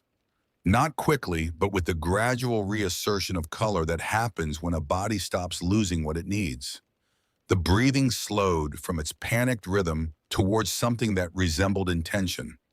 Then the baby made a sound, the indignant, unambiguous sound of a creature that has decided it is hungry, which is the sound of someone who expects to be around long enough to need food. Della bent over him. Her shoulders shook with the crying that had finally found its full form, the deep kind that moves through the whole body and doesn't ask permission. Juniper let her cry for a long time before she spoke. What happened tonight? Della lifted her face. The fire between them was low enough that Juniper could see the specific quality of expression that settles over someone when they have been holding a thing so long that saying it aloud is less like confession and more like putting down something too heavy to have been carried this far. She came to our house this evening. She brought whiskey for my mother. My mother had been drinking since supper. Della's arms tightened around the infant. I was in the back room putting him to sleep. I could hear everything through the wall. A pause. The fire spoke. The wind ran its hand over the ridge outside. She said she had put something in your father's tea. She said it was slow. She said he wouldn't last the month. Della's voice was completely flat, not suppressed emotion, but emotion that had already burned through and left this. She laughed about it. My mother laughed with her. Then she said she knew about the notebook, the one you gave the pastor. She said he was a weak man and wouldn't move against her. She said by the time anyone found your father, she would have sold the land and gone back east, and nobody would find her. Juniper's hands were very still in her lap. Then my mother passed out. Cecile got up and went to the back room. She stood over the cradle. Della stopped. The stopping had a specific weight. She picked up his blanket. She held it above his face for a moment, just a moment, then put it down. Then she walked out.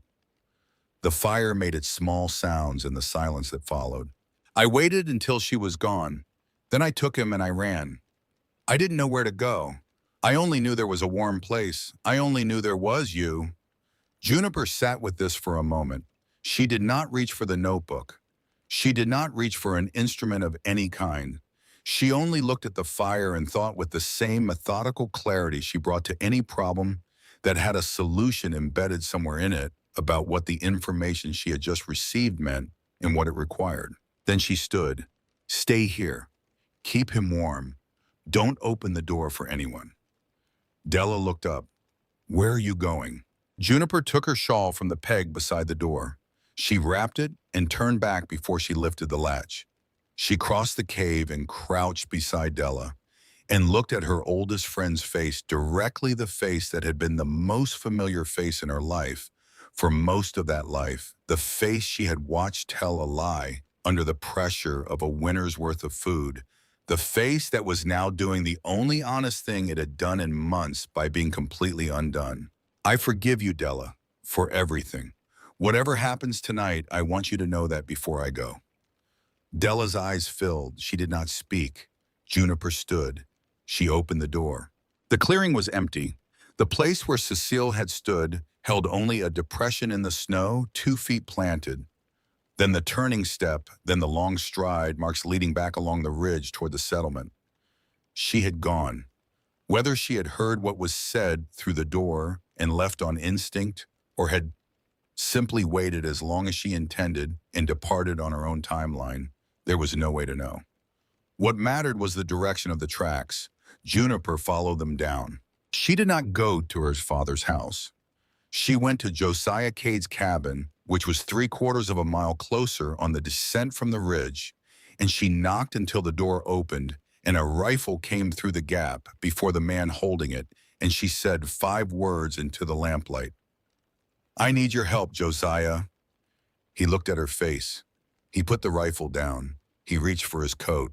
It was just past 4 in the morning when they reached the home of Mayor Aldous Crane, a solid house at the east end of town built with the quality of materials that had suggested a man who intended to stay. Josiah knocked. The mayor came to the door in a heavy robe with his gray hair pressed flat on one side from sleep, looked at the two people standing in his doorway in the January dark, and said, "Come in, both of you, right now." By 5 in the morning, Pastor Graves was at the kitchen table. By 6, Nolan Bridger had been roused from his house 2 streets over and was standing by the stove with a cup of coffee. By 7, Sheriff Boone Harlan, a compact, deliberate man who spoke infrequently and listened with the full investment of someone who understands that what he hears may have consequences, had been pulled from his own bed and was seated at the table with the rest of them, his face showing nothing except the specific alertness of a person engaged in the serious work of paying attention. Juniper told them everything. She told it the way she had learned to report things in the order they occurred, without interpretation inserted between the facts, with the same tone she used in the notebook when she was recording temperature measurements. She told them what Della had heard through the wall. She told them what Della had seen through the curtain gap. She told them about the brown glass bottle she had observed in the feed room hallway on a summer night 2 years past. She told them about the ledger she had read by moonlight, every entry she had memorized before replacing the book on the dressing table, every date and name and quantity, recited now from perfect recall, in the quiet kitchen, while 5 men listened without interrupting. When she finished, the silence lasted long enough to be intentional. Graves put both hands flat on the table. "I have the notebook. I've read it 20 times in the last 3 days. Whatever any person in this town has said or thought about Juniper Ashford, I will stand before every man in this valley and swear on what I know of God and truth that she is telling you exactly what happened. Every word." Mayor Crane looked at Sheriff Harlan. The sheriff looked back with the expression of a man who has already made his decision and is waiting for the appropriate moment to state it. "Sheriff," the mayor's voice was measured, the voice of a man accustomed to decisions that have consequences he will have to live with afterward. "Go to the house, take 2 deputies, arrest Cecile Ashford, search the dressing table, find the ledger. Get Silas Ashford out of that house alive if he still is." Harlan set his coffee cup down with the careful deliberateness of a man who does not make unnecessary gestures. "Yes, sir," he said, and went. By mid-morning, the whole of Pine Saddle knew. Sheriff Harlan had gone to the Ashford homestead with 2 deputies and found Cecile in the front parlors drinking tea, seated at the table with the posture of someone who has decided that composure is the only remaining instrument available to her and intends to use it fully. She did not flee. She did not dissemble. She only looked at the 3 men in her doorway with an expression that acknowledged what was happening, without conceding anything about her feelings concerning it. Upstairs, Silas Ashford lay in the bed he had shared with her. His face the color of old ash, his lips cracked, his weight so reduced from what it had been that the blankets over him barely rose. He could lift his head from the pillow, but only just. When Harlan spoke to him, he responded, which established that he was alive, though not by the margin that the word alive usually implies. In the dressing table's bottom drawers, wrapped in a silk scarf and placed beneath a folded stack of linens, they found the leather-bound ledger. Beside it, in the same drawer, 3 small brown glass bottles, 2 of them empty, 1 half full. The town doctor summoned immediately examined the half-full bottle with the compressed efficiency of a man who has been asked to provide professional certainty in a situation that does not allow for equivocation. He smelled it. He touched 1 drop to the tip of his tongue and spat into the snow. He put the bottle in his coat pocket. He had Silas Ashford loaded into a wagon within the hour and transported to the back room of his small clinic, where the careful, unglamorous work of keeping a poisoned man alive began with the administration of large quantities of clean water and the systematic reversal of what months of slow arsenic accumulation had done to a body that had trusted the food and drink set before it. Cecile Ashford was locked in the cell behind the sheriff's office. She sat on the narrow wooden bench with her hands folded in her lap and her back straight, and looked at the wall in front of her, with the expression of someone who has run a very long calculation and arrived at its conclusion and is now simply waiting for the arithmetic to finish presenting itself. The trial was set for the 12th of March. In the weeks between, Juniper did not come down from the ridge. The work of the cave continued, families rotating through on the coldest nights, 2 or 3 at a time, Juniper receiving them without ceremony and releasing them in the mornings the same way. Nolan built a second interior door that improved the thermal retention by a measurable amount.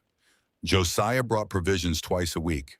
Sparrow, still recovering, came up with his grandfather and sat by the fire and described the raven's morning visits with the careful attention to detail of someone who has decided that paying attention to living things is not a waste. Della climbed the ridge twice a week through February and into March, carrying her brother on her chest inside her coat the way she had carried him the night of the storm. She sat beside the fire for an hour or two without speaking much. The friendship between them had changed too completely to resemble what it had been before. It was not worse exactly, just different, the way a bone that heals after breaking is different from the bone. It was before denser in some places and more sensitive in others. On the morning of the trial, Juniper walked down the ridge for the first time in nearly 5 months. She wore the same wool dress, the same shawl. In her pocket, the iron key pressed against her hip through the fabric. She walked the length of Pine Saddle's main street at mid-morning, and every door she passed opened behind her as she went, filling the street with people who watched her walk toward the trading post building. In silence, not hostile silence, something harder to characterize the silence of a community that has been looking at itself honestly for the first time in several months and finding the view uncomfortable. The trial occupied the long room above the trading post, which was the only space in town large enough for what had gathered. A territorial judge had ridden up from Denver, a compact, gray-haired man named Whitmore, who had presided over 15 years of frontier jurisprudence and wore the expression of someone who has heard everything and reserves his genuine surprise for very specific occasions. Cecile sat at the defendant's table in a clean gray dress, with her hairpin precisely dressed with the care of a person who has determined that whatever happens, they will face it looking like the version of themselves they chose to construct. Her lawyer was young from Denver and moved through his notes with the nervous energy of someone who understands that his client's position is not strong. Sheriff Harlan laid out the physical evidence with the same measured economy he applied to everything: the bottles, the ledger open to specific pages, each entry read aloud with dates and names and quantities.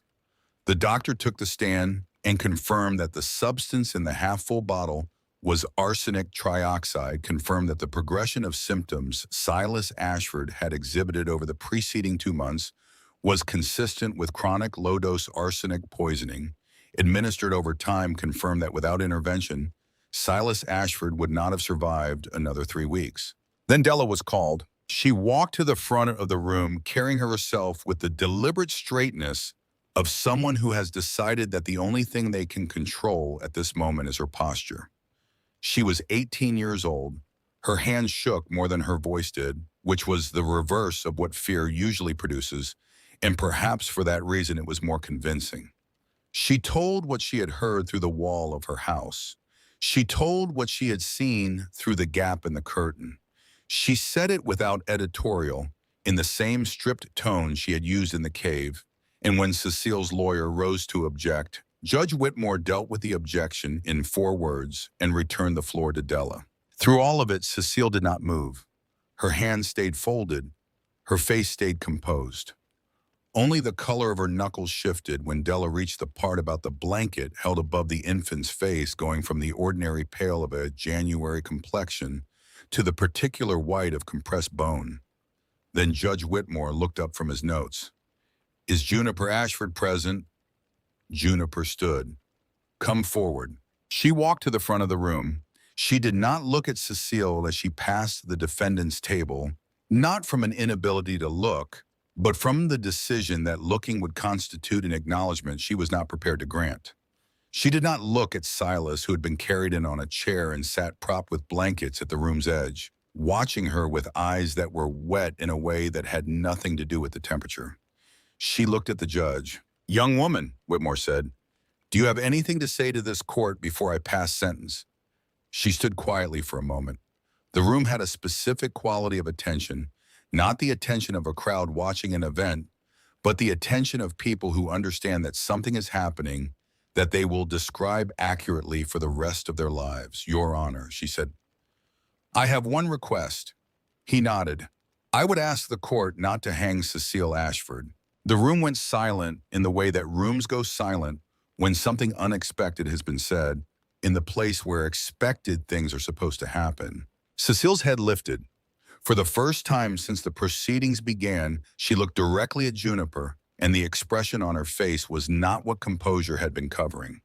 What composure had been covering was something rawer and more fundamental than calculation.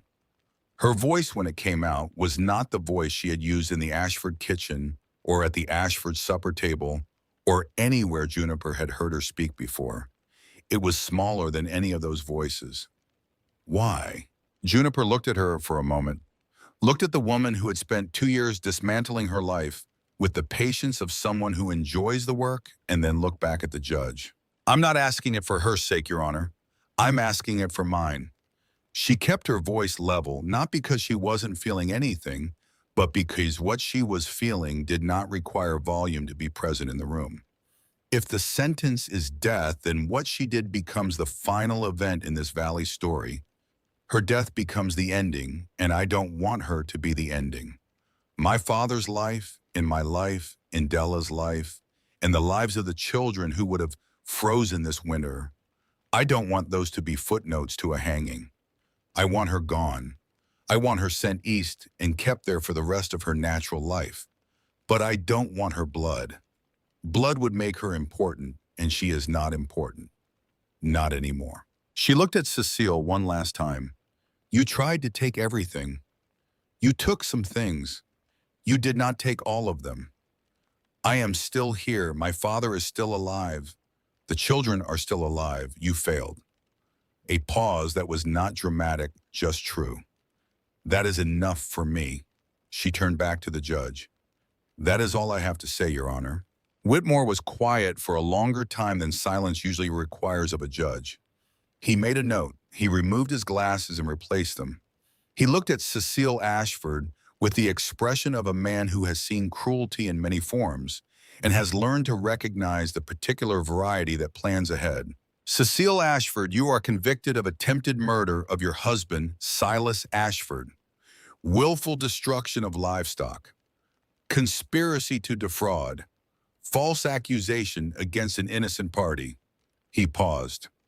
The sentence of this court, given the request of the injured party, is as follows. You will be transported to the territorial prison in Denver. You will serve 20 years at hard labor. Upon your release, you are permanently banished from Colorado territory. If you are found within its boundaries after your release, you will be returned to serve the remainder of a life sentence. He looked at her directly. Do you understand? Cecile's eyes had not left Juniper during the reading of the sentence. When the question came, she pulled them away and looked at the judge. I understand. Her voice carried no defiance and no relief. It carried the particular emptiness of someone who has run out of moves. Take her. The deputies moved her from the chair and out through the crowd and down the stairs and into the wagon waiting in the street. She did not look at Silas. She did not look at anyone. Whatever she had been, whatever construction of will and strategy and fear of poverty had assembled itself over the years into the woman who had come to Pine Saddle, the shape of her going out the door was simply a woman alone being taken somewhere she had not chosen. Juniper watched her go. Then she turned, and Silas Ashford was there watching her from his chair, with eyes that had given up the pretense of being dry. Not now, Father.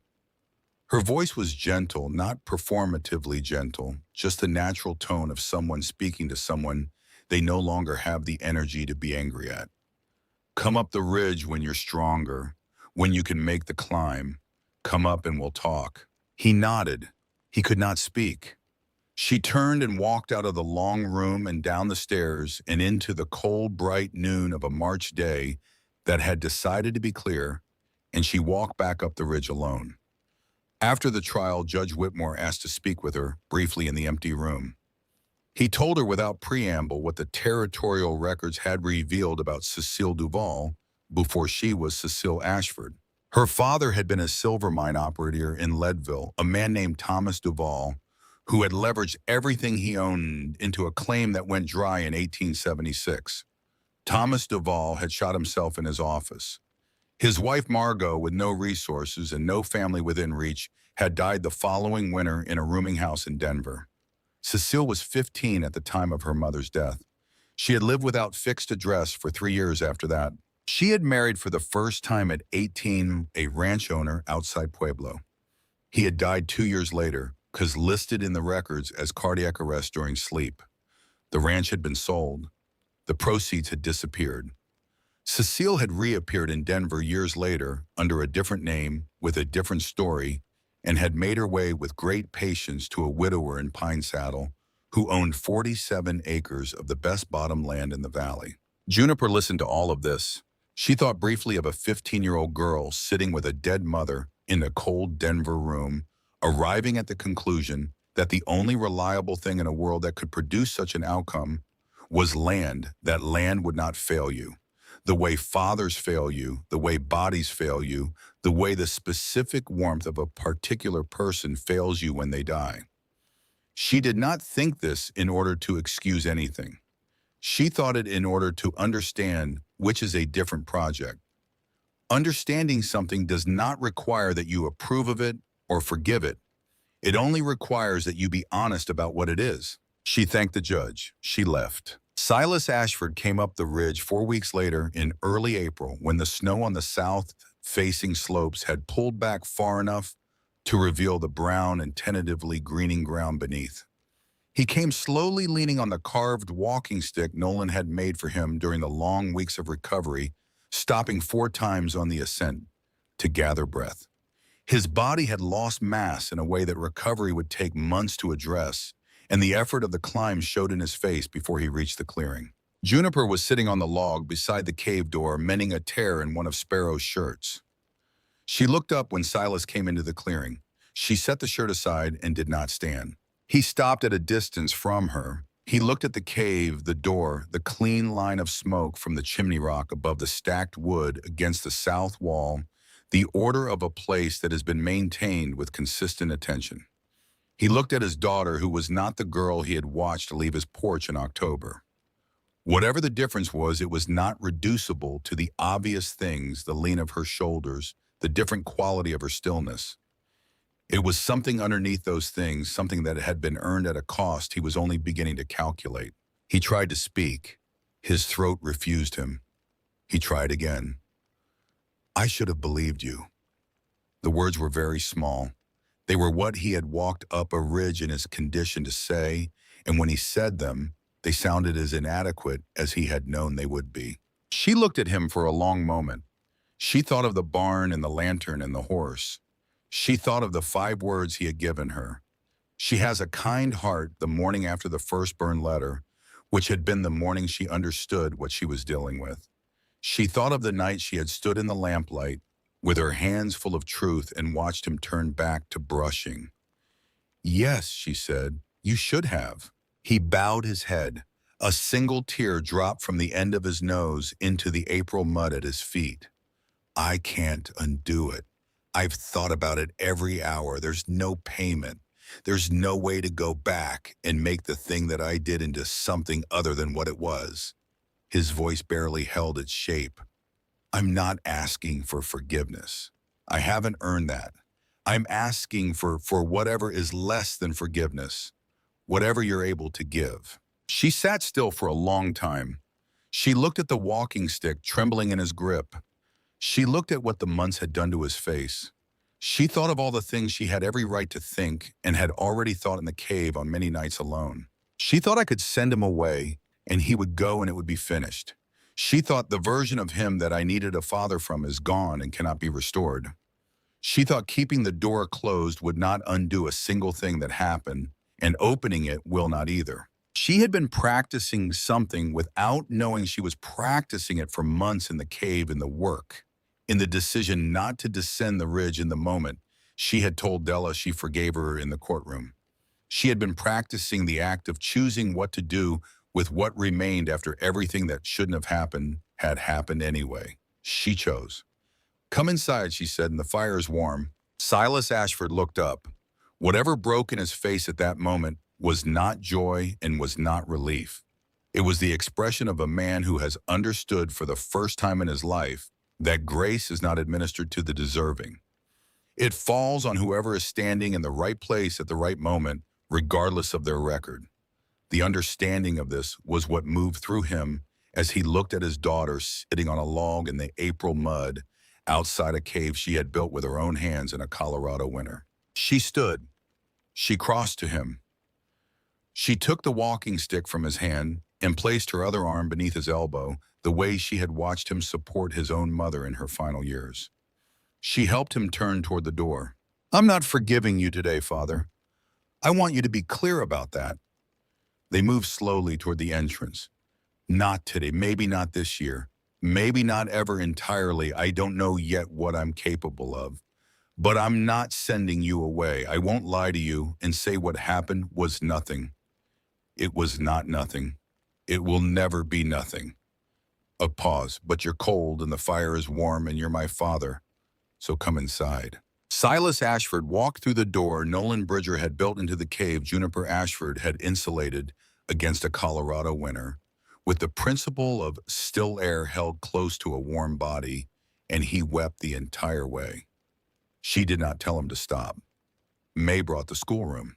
Nolan led the crew himself, 5 men from the settlement working with donated lumber, building a long, low addition to the cave's entrance that faced south with windows cut every 8 feet to maximize the winter light. The town paid for materials. The mayor gave a speech at the raising that used the phrase "the first of its kind" in the territory 3 times, which was probably true. The structure retained the cave's warmth as a thermal anchor and extended into a proper room large enough for 20 students comfortably. Nolan built a small room at the back of the addition for Silas, who had sold the homestead to a young couple from Ohio at a price that was fair to both parties and had moved what remained of his life to the ridge. He spent his days with the small herd the town had gifted Juniper and his evenings on the bench outside the schoolroom door, working pieces of pine with the same slow patience he had always brought to his hands when his mind needed somewhere to go. The first class met in late May, 15 students ranging from 7 to 15, the youngest brought by their parents, the oldest having made the climb themselves on the first morning because someone had told them there was a place on the ridge where a person could learn things. Sparrow sat in the front row. He had grown 2 inches since January and was developing a thoughtfulness about his own observations that was beginning to resemble something recognizable as systematic. He would say things like, "I noticed the raven comes later when it's cloudy, maybe because the light is different," and then wait with the patience of someone who understands that noticing a pattern is only the beginning of understanding what the pattern means. Josiah taught the older boys woodworking and basic engineering on Wednesday afternoons, spreading his hand-drawn structural diagrams across the pine table with the deliberateness of a man who has kept them in a trunk for 20 years, for reasons he never articulated, and is now doing what they were always for. He said the first afternoon in the voice he used for things that mattered, "This is how you build a bridge so it doesn't fall down. Pay attention." Pastor Graves came each week to teach reading and writing. He had decided on his own and without discussion that he would not read from Juniper's notebook in his Sunday sermons. He had decided that the notebook belonged to her and that a man who had aimed public words at a girl to drive her out of her community had no business using that girl's work to burnish his own reputation for wisdom afterward. He had returned the notebook to her in March with both hands and said only, "Teach the children well." She had taken it back and placed it on the shelf beside the firebox and had not opened it since because she did not need to. The notebook was the record of how she had arrived at what she knew. What she knew was in her now past the need for a record. Della moved on to the ridge in June. The small cabin Nolan helped her build a quarter-mile from the cave became over the summer the home of her brothers as well, 3 of them ranging from the infant, who had nearly died in January, to a boy of 9, who had developed in the months since his sister left their mother's house, an intense interest in the question of why some wood burns hot and some wood burns cool, and what the difference in the grain has to do with it. Della became Juniper's assistant at the school, and the friendship that rebuilt itself between them through that summer was not the friendship of two girls climbing limestone ridges and sharing everything without cost. It was something that knew its own weight. It had been tested in a way the earlier version hadn't been, and it had held, and what held was therefore real in a way that the earlier ease, however genuine, had not needed to be. Nolan Bridger did not ask Juniper to marry him that year. He understood without it being explained to him, which is the only way certain things can be understood, that she was not ready and might arrive at readiness differently than other women he had known, and that his task was not to manage that arrival, but simply to be present and trustworthy and patient while it happened on its own schedule. He worked beside her. He ate at her table. On a July evening with the fireflies ascending from the meadow below the ridge in their slow spiral, she reached for his hand as they walked back from the settlement and held it without saying anything about it, and he held it back without saying anything about it, and that was enough for both of them for the entirety of that summer, which was the kind of sufficiency that matters. Silas Ashford did not speak about Cecile. He did not speak about the ledger or the bottles or the months during which he had been disappearing from himself, an increment at a time without understanding why. He did not speak about what he had done, the choice he had made, and remade each day in the barn at the supper table, in the silence that had been his answer when his daughter needed something other than silence. He did not speak about these things, and Juniper did not press him to, because the accounting between them was not something language could process at any useful speed. It was being processed in the Sunday suppers that started as long silences with short sentences, and gradually over months became conversations. It was being processed in the way he rose from his bench each morning when she came outside, and the way she paused and spoke to him before going to the schoolroom. One evening in October, exactly 1 year after she had walked off the porch and into the season's first snow, he put his fork down at supper and looked at her across the small table. "You saved my life, Juniper." She looked at him. "I don't mean the poison," he said. "I know you don't." He looked at his hands for a moment. "Thank you," he said very quietly. She reached across the table and placed her hand over his. She did not say "you're welcome" because she was not going to lie to him. She did not say it was nothing because it had been the opposite of nothing, and they both knew it.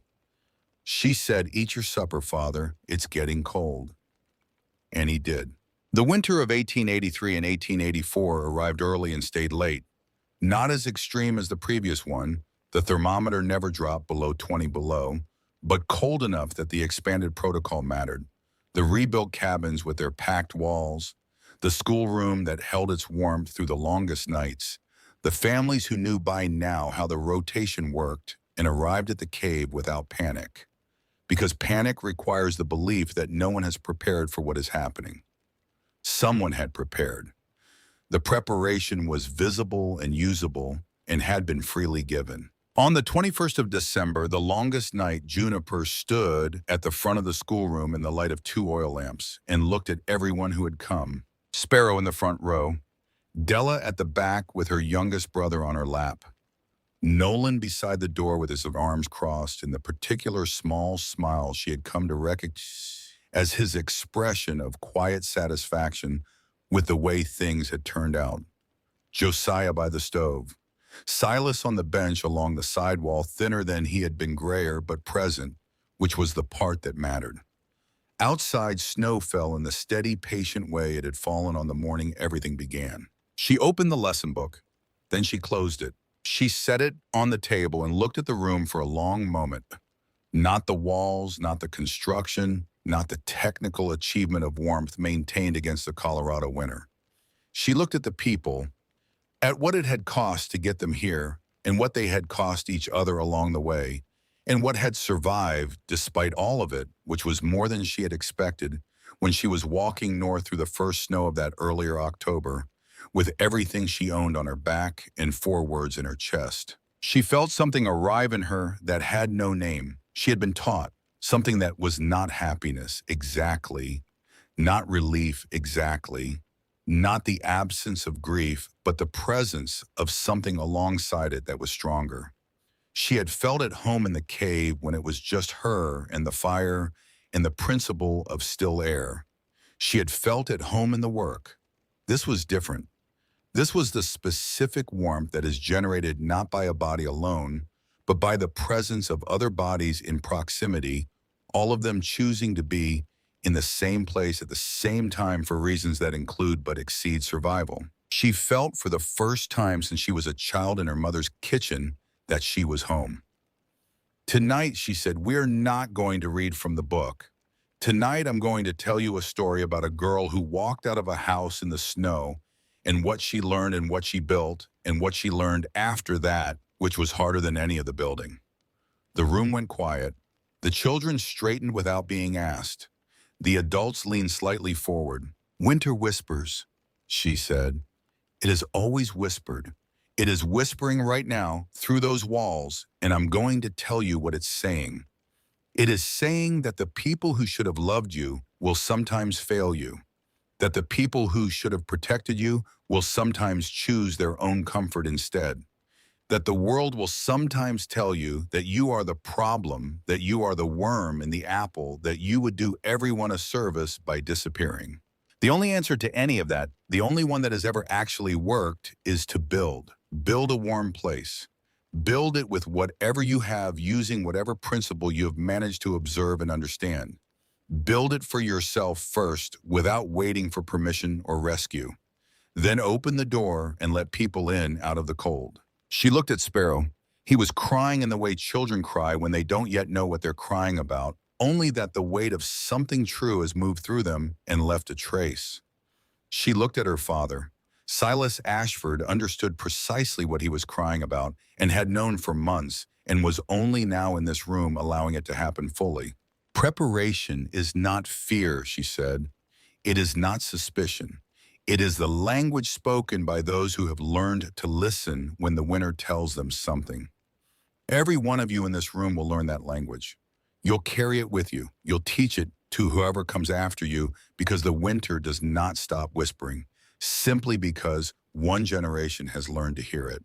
Someone in every generation has to do the listening again. She picked up the book. She smiled, not the smile of someone who has arrived somewhere they expected to arrive, but the rarer smile of someone who has arrived somewhere they did not expect to survive to reach. Turn to page 42, she said. We're going to learn about how rivers shape stone. The pages turned. Outside, the snow fell on the ridge without urgency on the cave where the fire burned at its steady low temperature, on the schoolroom where 15 students opened to page 42 in the long yellow light of December. The wind ran its hand across the roof and found no entry. The season continued. The valley below held its small lights against the dark in the way that small lights in valleys have always held, which is stubbornly, which is enough.